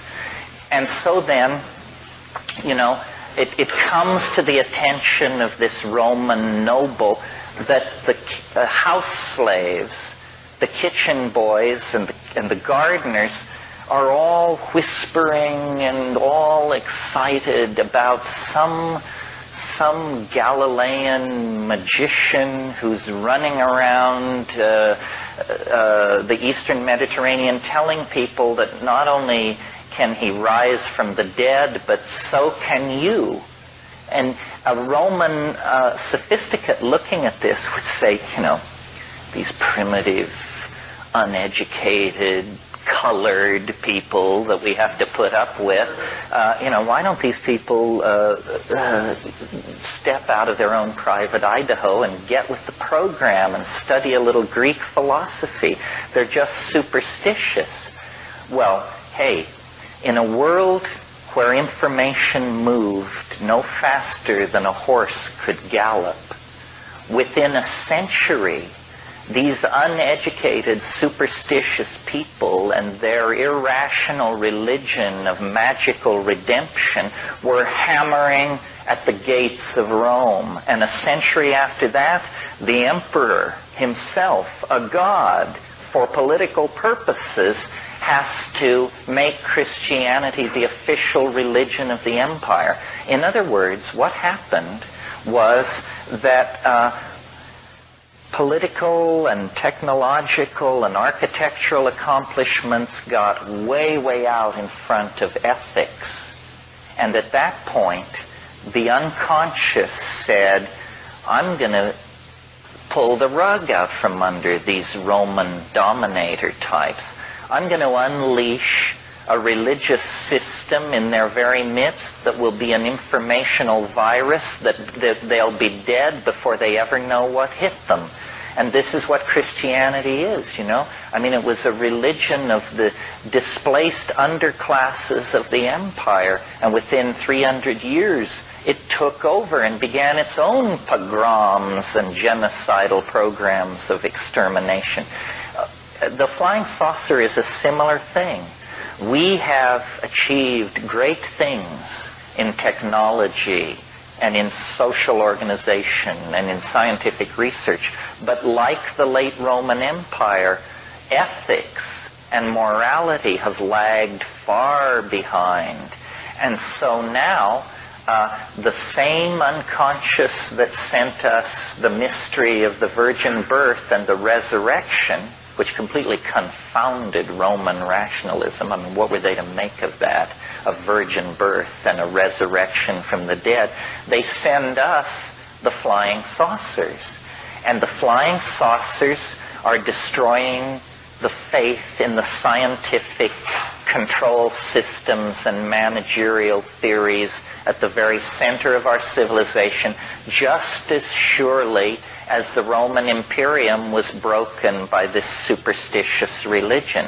So what it is that there is a force in this world, call it the unconscious, call it the cosmic giggle, call it whatever you want, but when a society gets all twisted and out of balance, it can pull it down in a hurry. And I think the psychedelic thing in the 60s was viewed this way. It's that the dominator society is incredibly fragile. I mean, that's why whenever you see somebody who has to pile up guns and guns and guns, it means that they're not terribly confident of their ability to keep control of the scene. And we have so many kinds of guns pointed at us: propaganda, social engineering, manipulation of the media. They do it all to us, and they still can barely keep ahead of it. They hate the spread of unreason. They hate psychedelic drugs. Hell, they don't even like people to work up a sweat on the dance floor. Anything which bespeaks anything other than ladylike and gentlemanlike, parlor-oriented, English upper-class behavior completely drives them into a swivet. And yet, you know, they launch horror upon the world that makes anything the Roman Imperium undertook look like child's play. I mean, this stunt they pulled with Iraq, you know, where they could kill, who knows, 100,000, 200,000. They don't even count the dead when they get pissed off. So that's why I think this archaic revival is in full throttle right now. I think the dominator model is doomed. And all the things that are coming forward, you know, the assertiveness of racial minorities, the assertiveness of sexual and intellectual minorities, people are just saying, you know, we're not going to take it anymore. And don't tell us what to believe, and don't tell us what drugs to take, and don't tell us what's politically correct, because your record is a nightmare. And this general discontent spreading through society is, I think, keeping a lot of these dominator types up late at night trying to figure what's going on. I mean, can you imagine being in charge of the planet as though, you know, suppose you were the CEO of General Motors or something like that. I mean, every piece of data that crosses your desk says, you know, you're in trouble, big trouble. Somebody had a question. Yeah. I just came back to your low extraterrestrial visitation. Are you saying these things are merely some kind of projections that have no objective reality? No, I'm saying they're coming from another dimension of some sort that actually has a plan for the human race that is larger than the plan of the people who seek to run this society. Their plan, it's a brilliant plan. Their plan is, let's keep everything as much the same as possible. I mean, since World War II, they have been at war with the future. They do not want to let the future happen. And of course, the future is building up like a log jam in a river. And what it means is when the future finally tears loose and overwhelms these structures that they have built, it's going to be more dramatic, more sudden, more violent than they could ever have dreamed of or imagined. The establishment, yeah. Who are they? Who? So the aliens then are doing what? They want to protect us from this cataclysmic future? No, they're forcing the evolution of language. The real cataclysmic future does not lie in the propagation of the errors of industrial materialism. The real transformation of the future is built into the rocks, the ocean, the animals. It's not coming from human beings. The people who think they're running the world are dreaming. I'm completely convinced that no one is in control, and that this is very good news. You know, nobody is in control. Not the Communist Party, the Vatican, the World Bank. Nobody is in control. There may be groups who dream of controlling, but their frustration level must be approaching infinity at this point. Looks like all those radio signs on the highway. The radars on days. Yeah, that's right, exactly. Yeah. For thousands of years, people went to the Eleusinian mystery, the dominant mystery cult of the time, psychedelic days. And yet, during the Christian era, the entire thing was destroyed, so we hardly even know what happened there. Why did that happen? The Eleusinian Granite were they somehow corrupted by Rome, were they taken over by Rome, or were they elitists, or what happened? No, this was a military event. Alaric the Visigoth and his folks were moving south through the Peloponnesus. And they were burning and destroying everything in their path. I mean, when we say that they burned Eleusis, it was in the act of burning Greece that they burned Eleusis. It was a case of military conquest. See, it wasn't, people think that these barbarians who invaded the Roman Empire were not Christian. Most of them were. They had converted to Christianity long before they breached the frontiers of the empire. So Alaric was not necessarily just a looter. He was basically doing the Inquisition, taking burn and killing anybody who was not Christian. So Yeah, he was just prosecuting a military campaign in the classical manner. So therefore he killed all the priests? Yes, he killed the priests, he tore down the walls, he leveled it, in other words.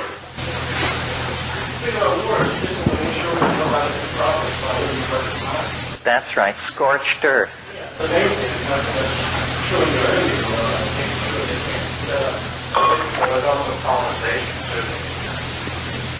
True, yeah. A moment ago you said the appearance of these UFOs and people's interpretation and reaction to them. It's like some force outside of humanity is trying to guide humanity. But now how does that fit in with what you were describing earlier about this Hermetic tradition and belief in which humanity is the brother of God and attempting through its own inner forces the completion of its... No, well, this is a good question. The way to steer the Hermetic question toward the UFO question is to look at, and I did want to look at this in the course of the day, this concept of the philosopher's stone. You see, alchemy arises out of Hermeticism. Essentially, Hermeticism is the philosophy that stands behind alchemy, which is the workbench activity of this magical system. The philosopher's stone is it's a concept of a universal medicine that cures all diseases, that confers immortality, that brings happiness and understanding. But it's more than that. It's everything you want it to be. And the flying saucer is this same idea.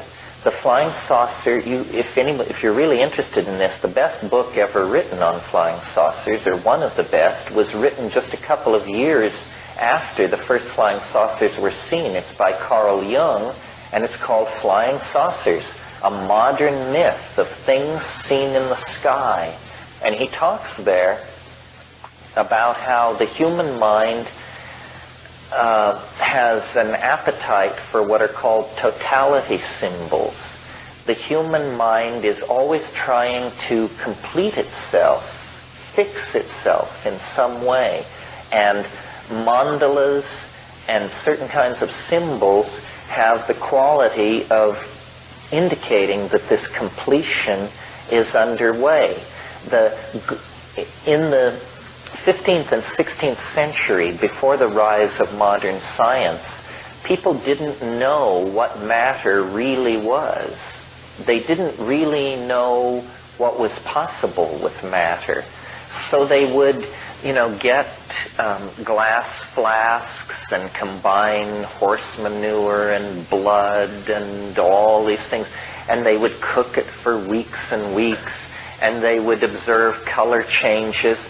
And they did not have the kind of very fixed notion of the separation between mind and matter that we have, because we have been trained to see mind and matter as tremendously separate categories. So these alchemists, working often day and night in remote areas, on, bad food and ergot-infested bread and what have you. Anyway, eventually they began to enter into a kind of waking hallucination with their alchemical activity. And so what you have in these glass retorts, presumably, are swirling chemical mixes. But the alchemist, looking at these things, didn't clearly distinguish between what is going on in the alembic, the alchemical vessel, and what was going on in their own imagination. The two categories weren't separate. So Jung noticed that these descriptions of chemical procedures that out of alchemy are not to be taken seriously as real recipes. They are descriptions of psychic processes leading toward individuation. Well, in a sense, the flying saucer is nothing more than a modern rebirth of the Philosopher's Stone.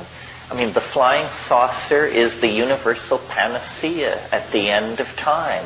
It's the thing which cannot exist, but which does exist, and which, if we could obtain it, everything would be different. You see, we've swapped out elementals for aliens, and we've swapped out the Philosopher's Stone for the flying saucer. Nevertheless, if we were to attain the flying saucer, it would be the equivalent of these 16th century people obtaining the Philosopher's Stone. We are so bound into the concept of the fixity of matter and its separateness from us as a mental category that we really rarely exercise our imagination in the way that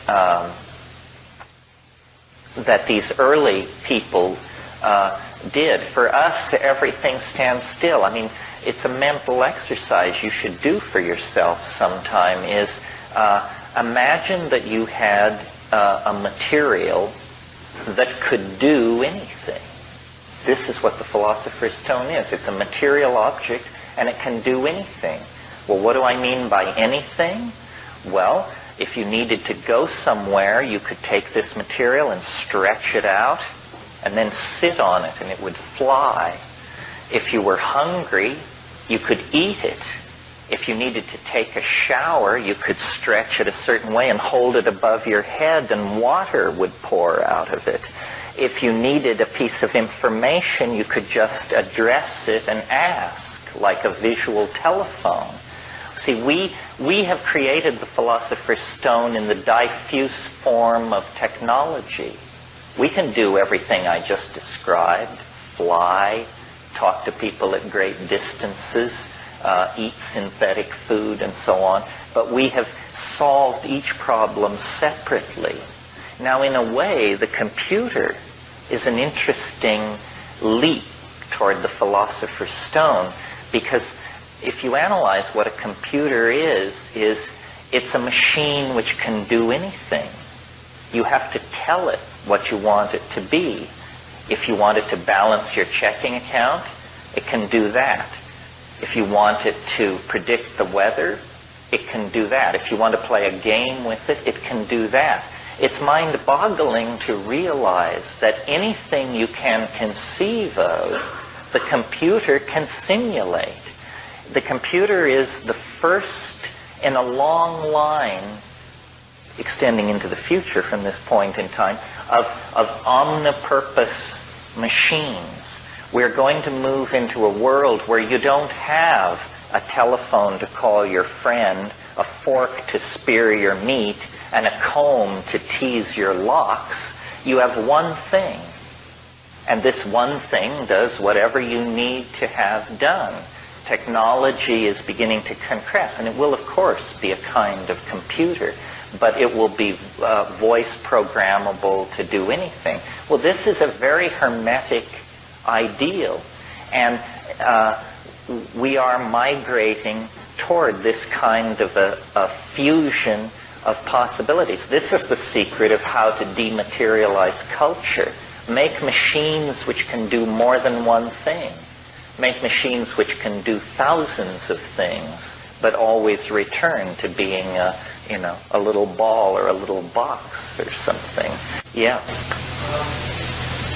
Kind of what you're saying now, it's interesting when you're talking about Steve and his inherently magical condition. Can you tell me just a little something about Newton and his expression of his occult?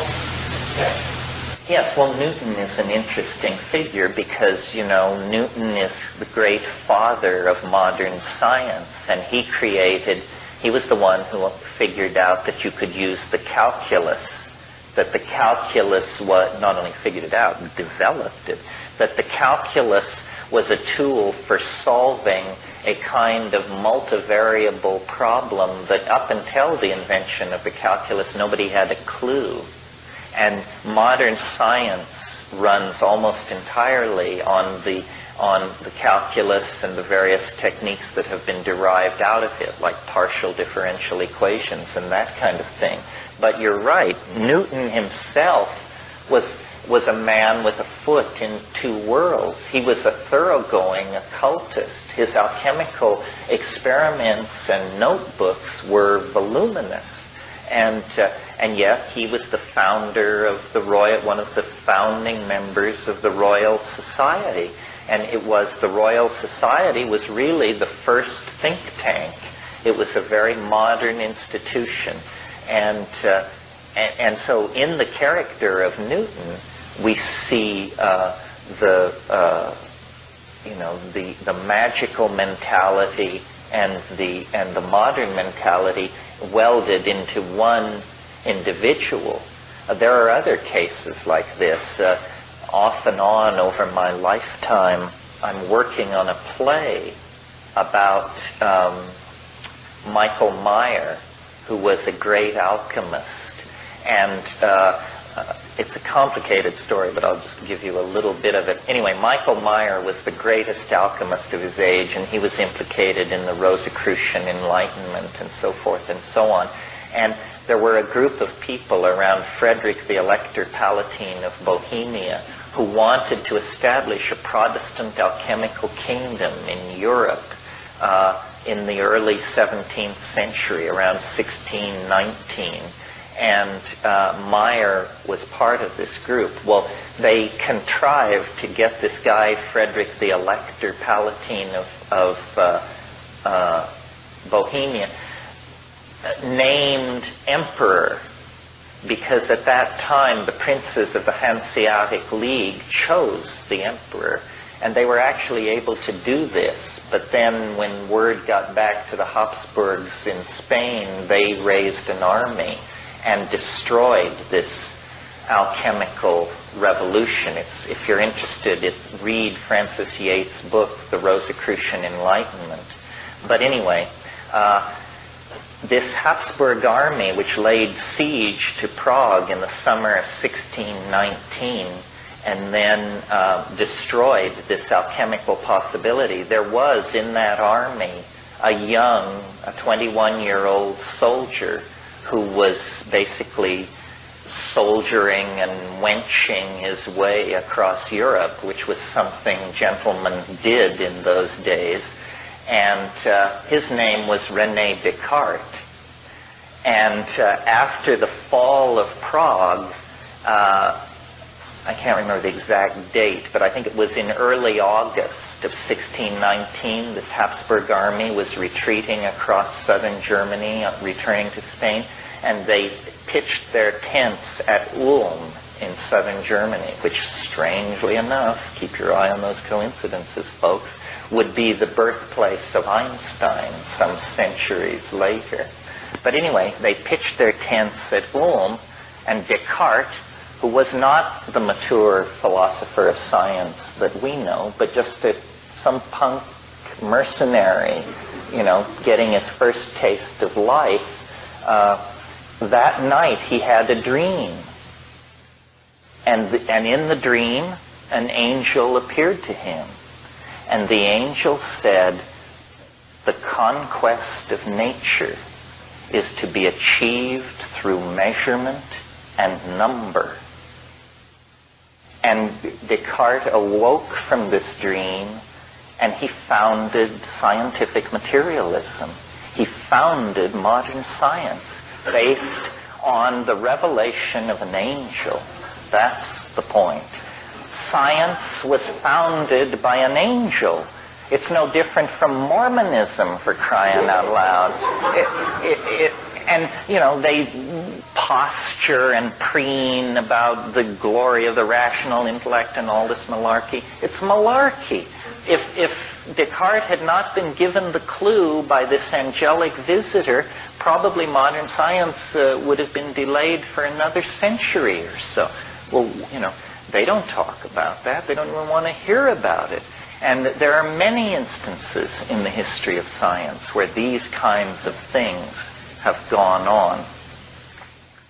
The overarching theme here, the thing which serves to connect all this together, I think, is we've been talking today about Alchemy and Hermeticism, which is a fairly dry, it's an episode in Western history, a proto-scientific movement.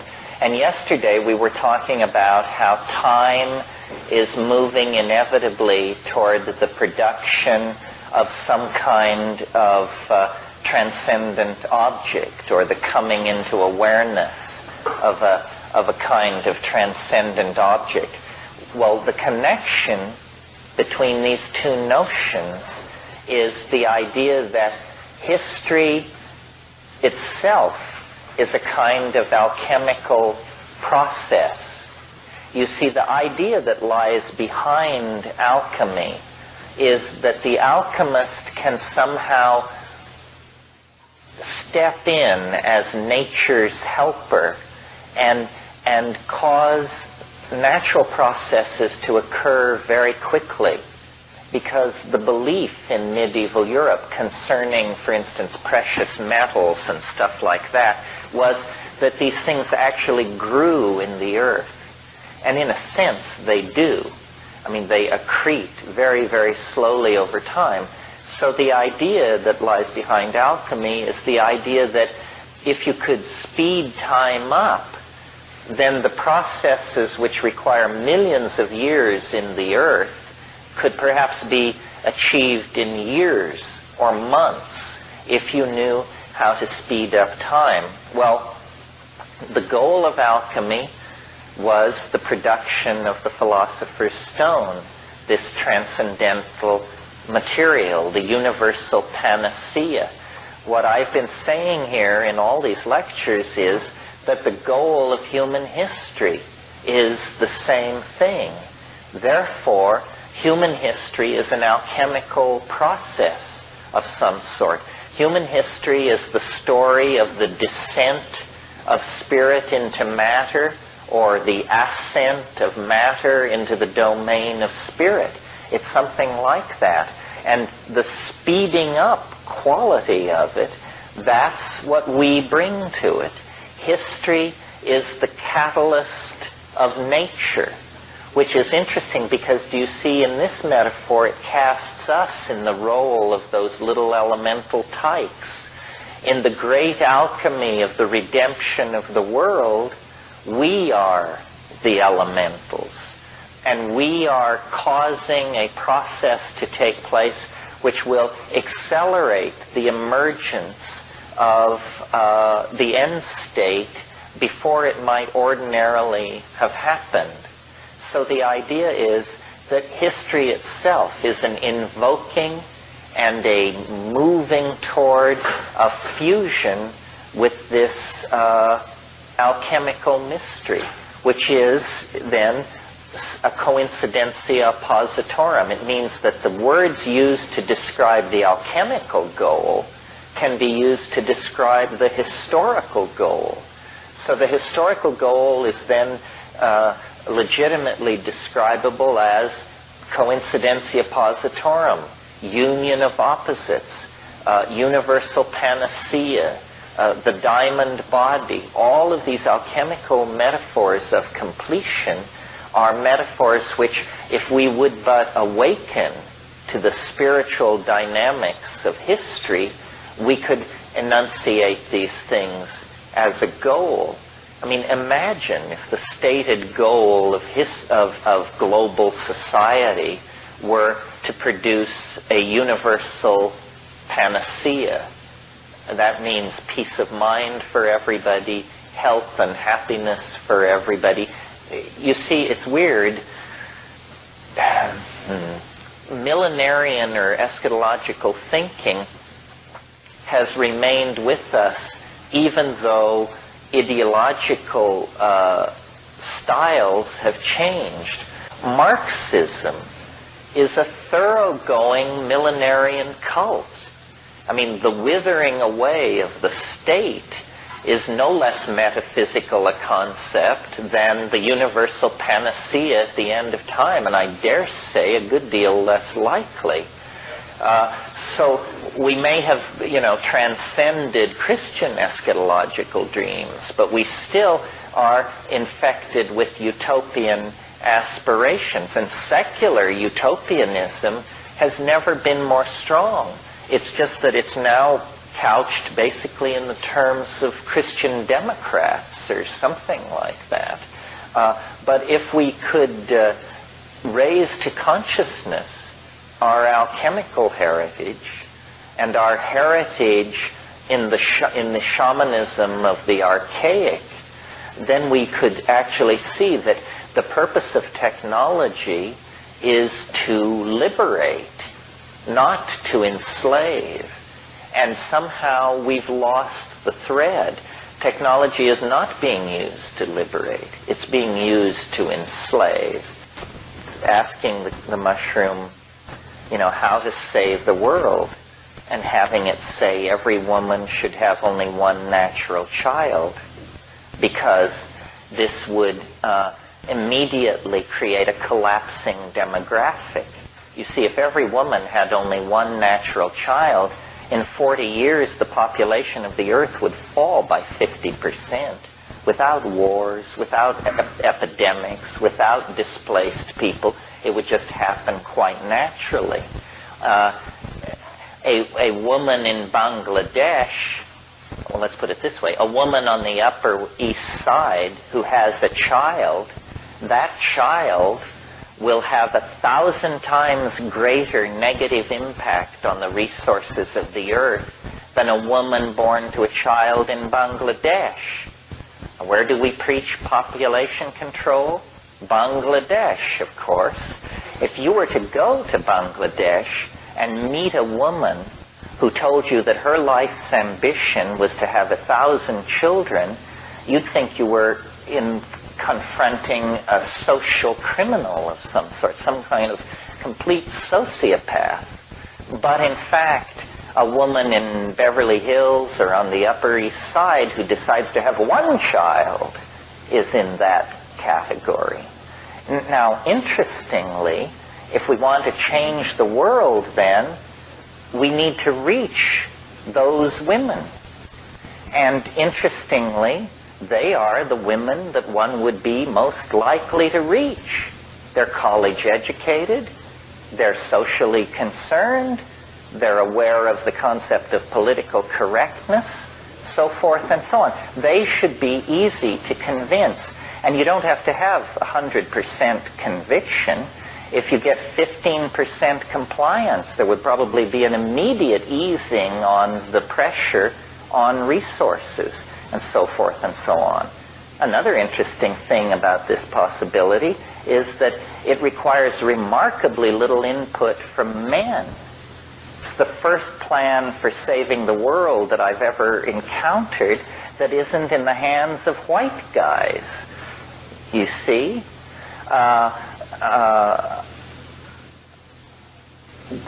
Now, people object to this by saying that you don't understand. Numbers are power. A political power base is defined by numbers. But this can't be true. If that were true, China would be the most powerful nation in the world, with India second. So that isn't it. I'm in awe of the mushroom's cleverness, because what this suggestion seems to imply is that we can serve ourselves and serve humanity without any kind of conflict. Because one could go to this hypothetical woman on the Upper East Side and say, how would you like to have a vastly expanded disposable income and a tremendously larger amount of leisure time and authentic status as a political hero at the forefront of the battle to save the planet? For crying out loud. You know, be richer, make your life easier, and be a hero. You can hardly miss.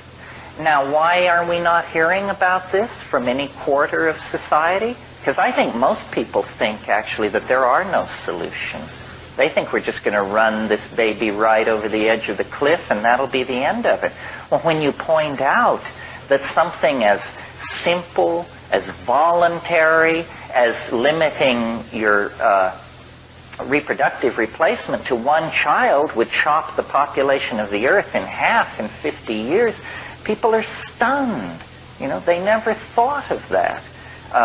These kinds of things need to be considered. Now, when I ask myself, why aren't people embracing this, and this goes back to what I said before the break, I think they're not embracing it because probably white guys can't figure out how to make a buck in a situation of collapsing demographics like that. Capitalism views us all as consumers. And it wants more consumers. The more consumers there are, the scarcer stuff will be. The scarcer stuff is, the more you can charge for it. The last barrels of petroleum will probably be sold for $50,000 a throw. And another objection that people raise is they say, well, it's terrible to have only one child. Children need other children. Well, you know what the present accommodation is? Most people have 2 children. Did you know that no society on earth has ever idealized the having of 2 children? It's a totally synthetic, artificial idea put in place by the Industrial Revolution so that for the convenience of the managers of the industrial state. Having 2 children, I have 2 children, it's a terrible idea. Do you know what happens if you have 2 children? They fight like cats and dogs. Do you know how many children the average family had in 1800? 10. So to think that by having 2 children you have somehow participated in a natural, ages-old family structure is just a bunch of malarkey. It's absolutely untrue. Well, if it's absolutely untrue, then let's go to one and save the earth. This is for those of you who don't think that the message of just sit back and watch it happen has any efficacy. Well, then if you really want to do something, no political act you would ever commit yourself to would have the positive consequences for suffering humanity that deciding to limit your reproductive ability would have. Yeah. Yeah, also, it seems though that people that I know were very, very bright, don't have kids. Well, that's a lot of very, very stupid people who should be very well, have tons of kids. I'm just wondering about the sense of... Well, now this sounds like a plea for eugenics. Is it a plea for eugenics?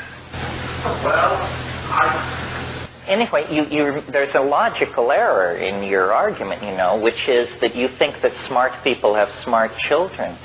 Genetically speaking, this is not necessarily true. I mean, there's a gene reshuffling that happens. Often smart people attain their smartness through a kind of accumulation of recessive genes, and the next generation will be peculiar in that family. You don't want it, you can run it off the edge. The thing I like about this suggestion from the mushroom is that it's non-coercive. We can think of many plans to save the world if they would just give us absolute power to order everybody around. But here's a plan where men really recede into the background. Now, women have always, within the context of modern feminism, have lamented their powerlessness to do anything about the male-dominated world. Here's something that they could do that would place them at the cutting edge of the reshaping of planetary civilization. And they don't have to get permission from anybody. So what about it? It's there to be done, yeah. I would make this one evidence genetics because that is tainted by the scientific and racist background. But before you're talking about possibility of genetic factors involved in a shamanic predisposition, and while if that proposal was coming from, say, you kids on the block, I'd be very pleased with it. Coming to an McKenna audience, I don't know if this is the place to convince people to extinguish their lines or whatever. Oh, you mean you think it's very important that we all breed as much as possible so that our superior types will invade society? It's impossible for us to outbreed them just because of the mathematics of it. But those who can access the shamanic states, those who can communicate with the mind of Gaia, if anything is going to save the planet, I think it's going to come from this reservoir of creativity. Well, when I said that there were certain genetic lines with a predisposition for shamanism, I didn't mean that some people can get high and some can't. I just mean some people are a cheap date and some people aren't. I really would resist the idea that only some people can access these things. I think the great power of psychedelics is that they're democratic. Tim Leary used to say, when in doubt, double the dose. And that'll eradicate any of these genetic predisposition arguments in a hurry. It would be a very interesting world where populations were dropping. You see, capitalism, I can't say this enough, is not in our interests. I mean, suppose we were to start, women were to start only having one natural child. Very, very quickly, every time you went to your mailbox, you'd get a letter from a different attorney somewhere in the world telling you that a distant cousin you had forgotten about had just died and that you were his only surviving relative, and you've just inherited more land, more houses, more cars, more investments. Because if you chop the population of the world in half, you don't have to be Einstein to see that everybody generally is going to have twice as much disposable stuff. Here. Yeah, I have a couple of undigested thoughts here that I want to see if kind of that direction is possible. One, it seems generally that this overpopulation, everything else we're doing on the planet, it's possible that Gaia has invented over time thing, whatever it is that got us doing what we've been doing, is having a human race after the sort of Kevorkian vision. Oh, God. You mean that we're the suicide species? Yeah, because, let's say, it sounds like from what you're saying that it would be a pretty good idea, and I don't believe this all my life, looking at what human beings do to each other, not kind of what we've done to the earth. And I want to take a jump. I said this book is not well thought out, but the thing that interests me is the unmaterialized thought becoming material. Okay, it's happened. Maybe it had to happen because this is life and nothing is impossible to life. So it happened, and then God says, okay, enough, and is somehow contributing with it. Well, but in that case, don't you think then that Gaia must be very alarmed that every day now in the Soviet Union more and more thermonuclear weapons are being decommissioned? Absolutely, because, as we hear, the volcanoes are increasing, especially underwater. Off Oregon, 20-some were discovered. And well, the Earth is perfectly capable of raising outrageous hell without us triggering a nuclear war. It doesn't even hurt, that it must be a sort of displacement. Well, I'm not sure exactly. As I said, we don't know what we're for. Maybe we are a suicide machine. My faith is that we're just slow to get rolling, and that once the battle is joined, once every person on Earth realizes that we're in a battle for planetary survival, then people will get with the program. It's just that things aren't bad enough yet. What about what you showed us yesterday, the graph showing the acceleration? Well, we don't know what lies beyond that omega point. That's the next question I wanted to... I was hoping to sort of get back to that, but before we get near there, through all the thought forms, through all the stuff that we hear, from moving and ring and so on, and, what's happening. Well, there are all kinds of possibilities, people are talking about nanotechnology. Do you all know what that is? That's this idea that all machines could be made so small that you can't see them. And and if you could make machines that small, it's conceivable that you could actually dematerialize human beings in some way. And we could all, if we were all the size of a proton, we could store everybody in a grapefruit buried on the backside of the moon. There are many different forms of escape. One of the puzzling things, we've talked a little bit about this asteroid strike that wiped out the dinosaurs. Well, the people who don't believe that it happened, their best argument is that the fossil record seems to show that there was a dying off of species right before the asteroid struck. over quite a long period of time, like over 1 million years or so, there was a dying going on, and then this asteroid struck. And I thought, wouldn't it be weird if what the solution to the 20th century's problems are is to establish a reservation 65 million years in the past, 25,000 years across, and everybody goes and lives there, and the whole thing is situated right in front of the asteroid impact, so that no record of it survives, so that we are not confused by its existence. In other words, your grandchildren may live in a world that existed before you were born. Do you see how that could be? We could escape into time. We could escape into the quantum mechanical realms by becoming the eensy-beensy option. Maybe we're going to invent an engine, the equivalent of the spin dizzy in James Blish's novel Cities in Flight. If it could invent a spin dizzy engine, we could build a starship and just leave the Earth. There are many, many possibilities. The pressure has not yet come on. I mean, we're led by jackasses. We don't bother with our political processes, but let the pressure come on, and I think people will make greater demands of their political institutions. And the pressure is going to come on.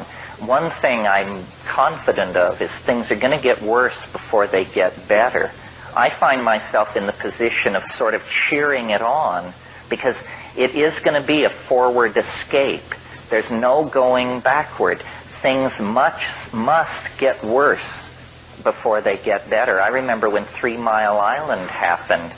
I mean, I was, melt down, melt down. If this thing can vent a toxic cloud that makes Washington, D.C. uninhabitable, we'll get action.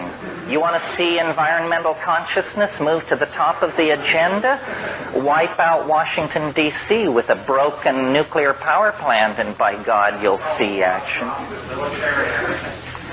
Well, yes, we mustn't get into these vindictive scenarios.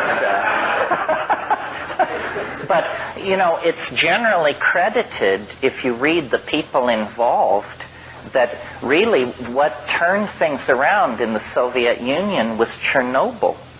It really was. In the minds of the leadership and the war-fighting plans, and they said, for crying out loud, this thing wasn't even a bomb. It was just a power plant, and 11 days after it partially screwed up, we're able to measure increased radiation levels over Auckland, New Zealand.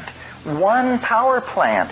What if there had been a thermonuclear exchange, even a pissant exchange involving, say, under 100 weapons? It's off the scale. So they looked at that and they said, we're bankrupt. We've had it. Then these were the male dominators of the male dominators. I mean, if you've ever met members of the Communist Party of the Soviet Union, my God, talk about people that it's hard to get a smile out of. So, what we have to do is stop looking for leadership from the top, because the least among us make their way into those positions of power. I mean, you can see that now. Those guys are not fit to throw guts down to a bear, any of them. And so, what we have to do is knock off this fantasy of being citizens inside a democratic state. I mean, what we are the propagandized masses inside a fascist dictatorship. And what people have to do is begin to form affinity groups, get their own shit together, get their own goals defined, and then move out into it and do it. It's not going to come from, the policy council of the Republican or Democratic Party. That's just silly to think that. A lot of our projections or solutions seem to come from what we do now. put on situations in now. So you wouldn't think, it's almost like you have to take yourself out of the situation and see some of the more of the dynamics. Like, you had like just take a different situation, you have a set of enemies, you home, stacking up on weapons so that you could take the person out, just decorate the environment. And some of you know, they can do shit for it. Those who are friends of ours, really not know how to shoot. That's the end of that conflict. You never thought of that. That's right, getting to know each other. Know your enemy, and they probably will not be your enemy. We have a very weird political agenda. I mean, for instance, I don't want to get into an air-clawing rave about this, but I feel as a person who was raised Catholic that I have a certain license to criticize my own subgroup. I think that, the Third Reich was a Sunday school picnic in terms compared to the population policies of the Roman Catholic Church. They will shove millions of people per year into poverty, disease, and death in the pursuit of a theological doctrine that nobody understands the sense of. In a civilized political environment, those people would be placed under immediate arrest, just like we did the leadership of the Nazis. I do not understand how you can call yourself pro-life when the policies that you espouse mean planetary death. That's the program of the pro-life position. More starvation, more agony, more wars, more destroyed land, more toxic output in the name of being pro-life? What have words come to mean? I mean, it's really bizarre. And we, even us in this room, the thing that was so great about the 60s and that is so frustrating about the 90s is people do not get pissed off. I mean, I can tell you this and you can nod in agreement, but, at some point the thing becomes so odious, so clearly intellectually bankrupt, so clearly toxic to any kind of human values that any of us can relate to, that you just have to put yourself on the line. And I don't know when that moment will come. It's not for me to say. I guess a switch will be turned in the unconscious. But there's enough evidence of outrage and muddle-headedness and outright evil around that sooner or later we're going to have to confront it. Otherwise, this is a sinking submarine. And there is no way out unless people who really understand the gravity of the situation and the stakes make their voices heard. If we leave it up to the institutions that have been put in place over the last 500 years, these are anti-human institutions. These institutions hate the human race, hate ordinary people. And until we wake up to this, we're going to be their victims. We're the marks. Well, how do you like being a mark? You can just take so much of that, and then you just finally have to stand up and say enough, And, JP. Demographically, Japan comes close to what you talk about. They talk about a quiet revolution among Japanese women. But universally, the whole society views it as a disaster that the demographic rate of increase is so low. And no one comes out and actually says this might be a good thing. It's due to the catastrophe that Japanese women are having so few children. It's interesting. I'll bet, though, that there are sectors in Japanese society that carry a small smile around on their face because they know then that while the rest of the world sinks into food riots, epidemics, and propaganda, that they will probably be able to ride it through.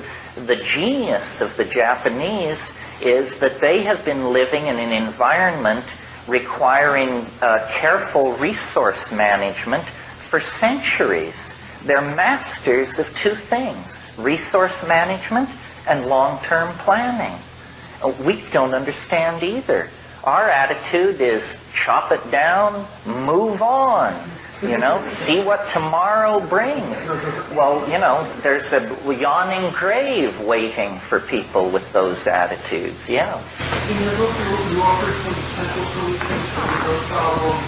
There's another problem that's captivated public attention, and that's education. And implicitly, you seem to be an example of the opposite of what this culture cultivates with its education. I mean, here, oratory is alive and well, and awareness of history is alive and well.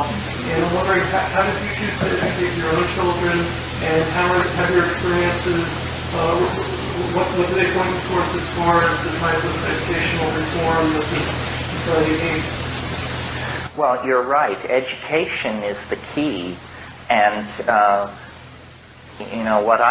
it's just my opinion on this, but history is, to not know your history is to be amnesic. I mean, if you met a person who couldn't tell you where they were from 1970 to 80, you would define them as a fairly damaged person. But how many people do you meet who can tell you where Western civilization was between 900 and 1600? People don't know. So since they don't know, they can be fed any shit that is out there, and they don't know. They have no idea. So the way to gain power is to reclaim a command of history. And then you can, like for instance, I remember when the Vietnam War was breaking out, and I was in school at the University of California at Berkeley, and the professor said, we all have to read Thucydides. We all have to read about the war against Sparta, not Sparta, the war against Syracuse, which was in Sicily, and how it destroyed Greek democracy, and how it allowed the ascendancy of the dictatorship of the 30. And why did this happen? Because the Athenian citizenry could not understand the war aims, because the Athenian leadership didn't understand clearly what the war aims were. All the mistakes of the Vietnam War were repeated or occurred in this war, which was fought well before the year zero. But you tell most people to read Thucydides, and they just give you a strange look. Well, it's not because we want to be obscurantists or we want to carry on conversations like Cambridge intellectuals. It's because we want to know what to do with the future. And the first thing you do with the future is you don't make the stupid mistakes that were made in the past. Like this New Age thing amazes me. I mean, there are people who call themselves spiritual thinkers who think that the spiritual quest began with Madame Blavatsky, for crying out loud. Well, I've got news for you. People have been over this ground again and again and again. It always amazes me that people will give their loyalty to a guru who is obviously, a grab tailor and a tax skate and a jerk. And you say to them, well, have you read Plato? Or have you studied Nagarjuna? Do you know what Moses Maimonides has to say about this? And say, why do you follow this guy? He probably hasn't even read these people. Do you know that there have been some fairly bright people around over the last 6,000 or 7,000 years? And yeah, they don't have a white limousine, or they won't invite you up to their place in the Hamptons or something, but they're good. And all you have to do is go to the public library and read this stuff. And people don't want that. They want flash. This very sincere people come to my workshops, and I realize that they want me to tell them this stuff. And because I guess this is better than sitting home on a Saturday afternoon and reading. But Plato said it a lot better than I'm saying it. And so did a lot of other people. Civilization is a vast storehouse of wisdom. But if you don't avail yourself of it, then you have to figure it out based on what's happened since Nixon or something. And you're not going to get very far. They trap you with that. I don't want to rave about this, but what I saw happen to my own university, I think that a conscious decision was made by the American establishment at the close of the 1960s.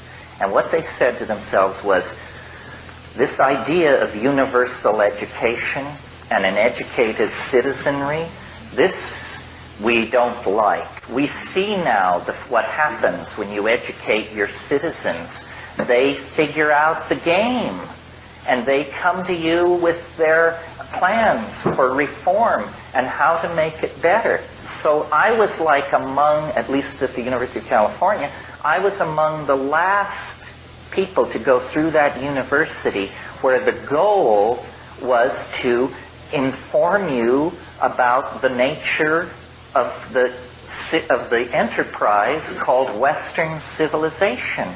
And after that, what they got into was this MBA, data entry, all this stuff. The universities became trade schools. And what they give you is video games. You know, they give you TV, video games, and they give you a skill. And you say, well, now you're a level 3 data enterer, and we're gonna give you $35,000 a year, and please shut up about it. That's it. You've been brought inside, but we're not interested in your opinions. We're giving you a life, we're giving you a trade, and we'll be giving you some orders downstream, and by God, you better snap to when the moment comes. This has nothing to do with democracy. This is fascism, is what it is. Just like what you said. And how much you can earn is how much you can learn. It's the same as this. Yeah, everything is commoditized. Everything is, they assume that you, and you know, people these days want to be secure. I don't really understand that. It's great. You need a certain critical mass to give that up. It's great when you and all your friends agree that you don't care whether you starve or not because you're going to have so much fun doing it. But it's hard to reach that place by yourself because it's not very much fun. But, you know, it's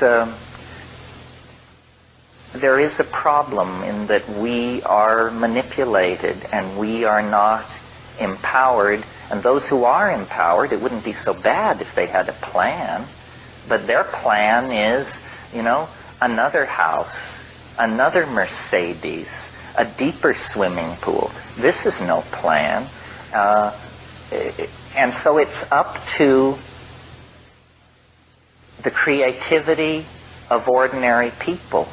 And the strongest weapon to support and augment the creativity of ordinary people is the psychedelic experience, because it allows you to put information together in new and exciting ways. And this is to be then the basis of a new political order. It has to be.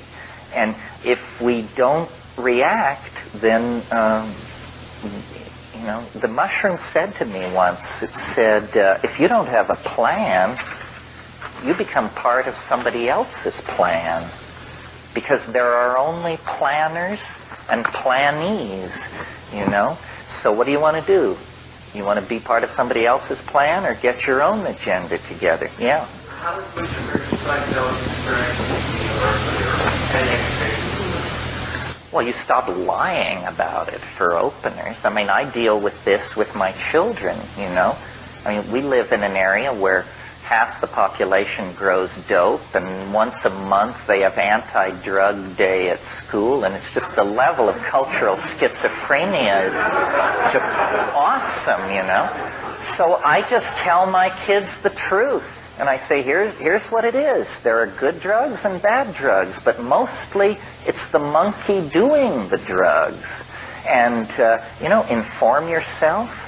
Ask me. If you don't believe me, you know all these other people, shrinks, chemists. Avail yourself. And I'm very pleased with how my kids are turning out. I mean, other people may look upon them with horror. I mean, because they don't take a lot of crap from anybody, but they are of good heart, and they trust themselves. Yeah. So taking drugs, group sessions, was they doing it while reading certain material?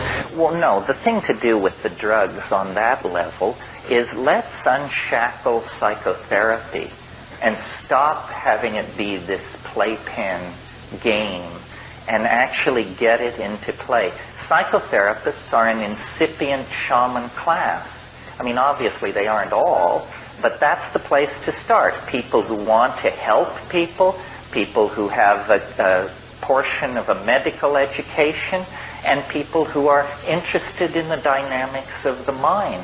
If we all came up through a series of initiations where, you were exposed first to this and then to that and then led on and always educated going in and always debriefed coming out, then these things there would be no problem. We're just so weird about human nature. I mean, the sex thing has just been even mildly dealt with in the last 50 years. And we forget, people I don't know. I mean, it's just weird. People barely knew where children came from until the 20th century. I mean, sex was very, very chancy and iffy and occasional. And you read the biographies of the people who created Western civilization, and they're mostly weirdos of some sort because they were bent by the sexual mores of the world they were living in. We have to, the problem which haunted Marxism and which destroyed it ultimately was that they had the wrong version of what a human being is. They used to talk about what was called Marxist man. Well, Marxist man is such a limited concept of what people really are that it collapsed under its own weight. On the other hand, Western man, this concept, is also a tremendously limited idea. We deny our roots in the animal body. We deny our roots in the life of the imagination. Terrified of sex, you have to do it in one position, and it has to be a guy and a woman, and it has to be within the confines of marriage and all this stuff. This is what was happening until very recently and still goes on, believe me, with enormous vehemence in a lot of places. And now drugs. I mean, drugs clearly are about human nature. And the model of human nature which this society has deified makes it a pathological act, a sin and a crime to alter your own consciousness. This doesn't make any sense. We are at war with ourselves, and we're losing. Why then not call psychedelic drugs? I mean, if you're saying that these drugs are bad drugs, why don't you still call something drugs rather than subject that to? Well, because I think the word drug has been pretty thoroughly corrupted by the dominator. The way you corrupt a word is you define it so broadly that it means nothing. And, drug, we're talking about everything from DMT through heroin and on to penicillin and aspirin. These are all drugs. So that's why I try to say psychedelics and insist, that these are not drugs. There's something else, yeah. I also see in the book sometimes you heard of intoxication, and I wonder if that's those terms sometimes confuse people as to the benevolent nature of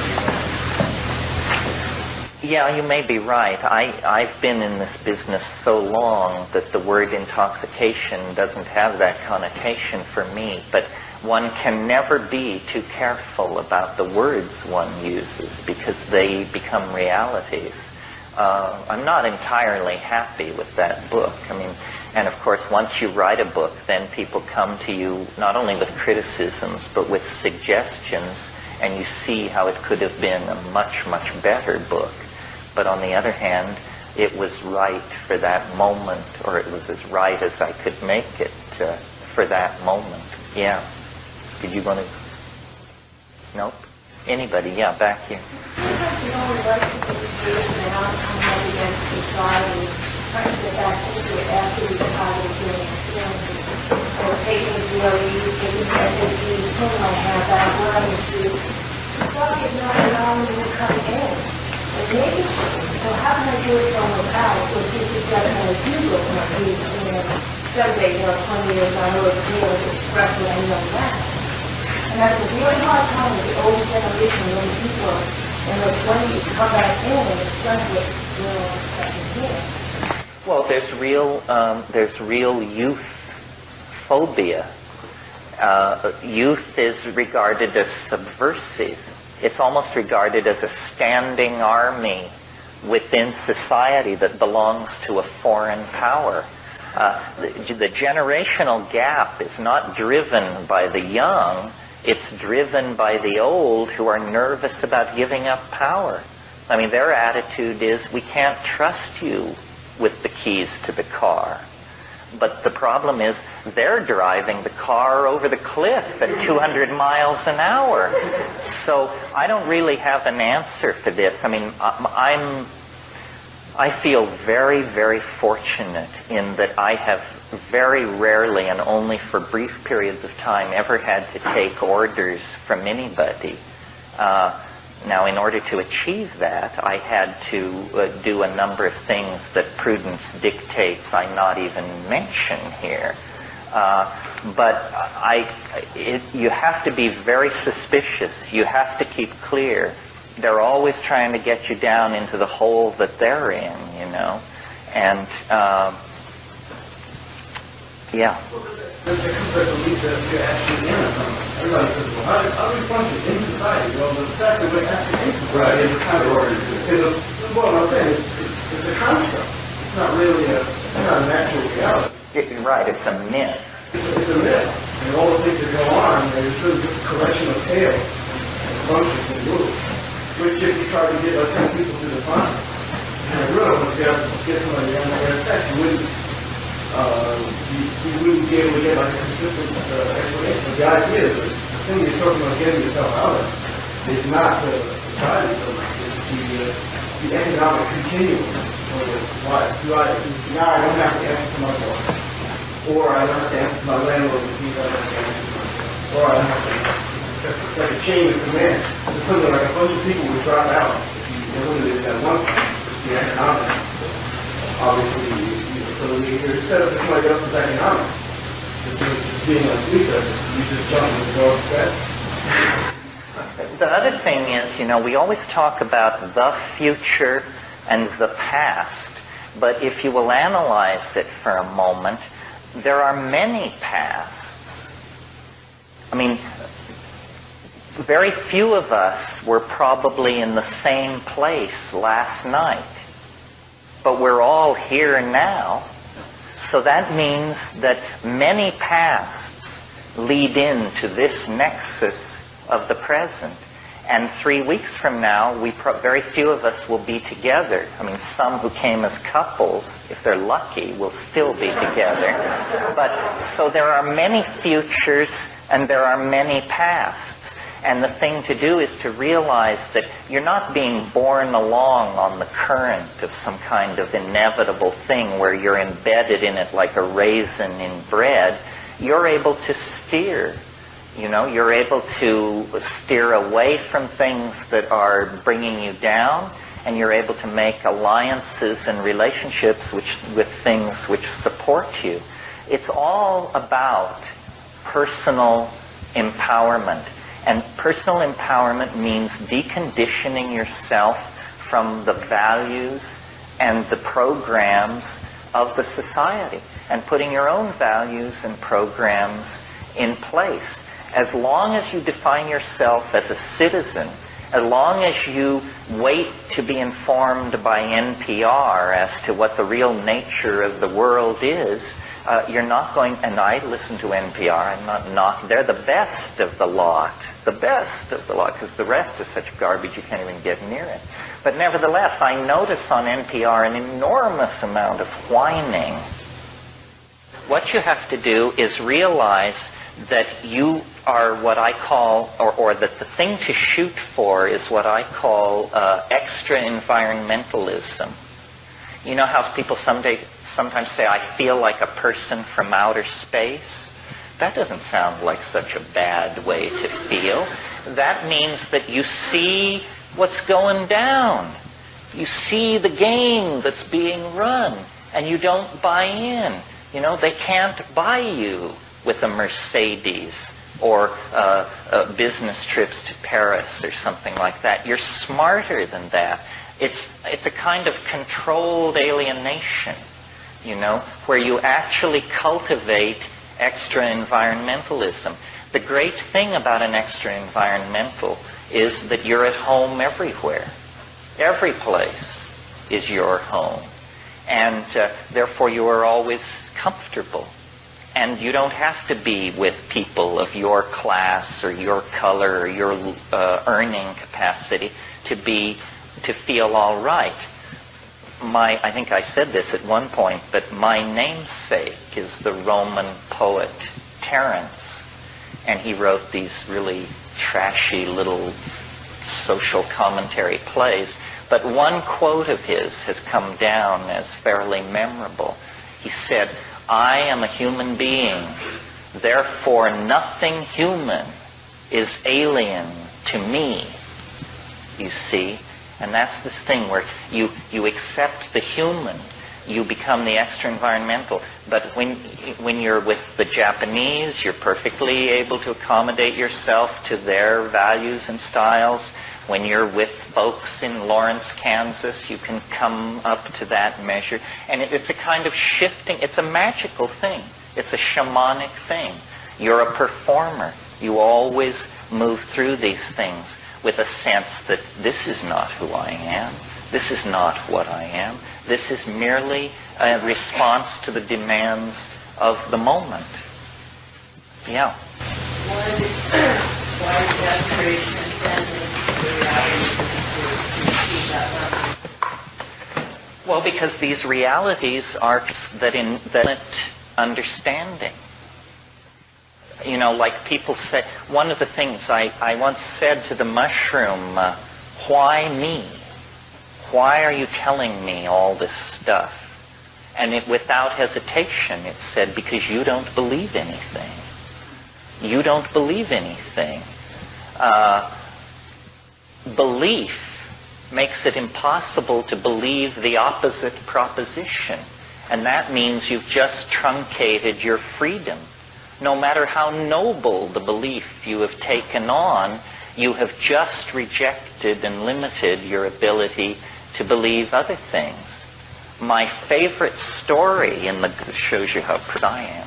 My favorite story in the Gospels is the story of the Apostle Thomas.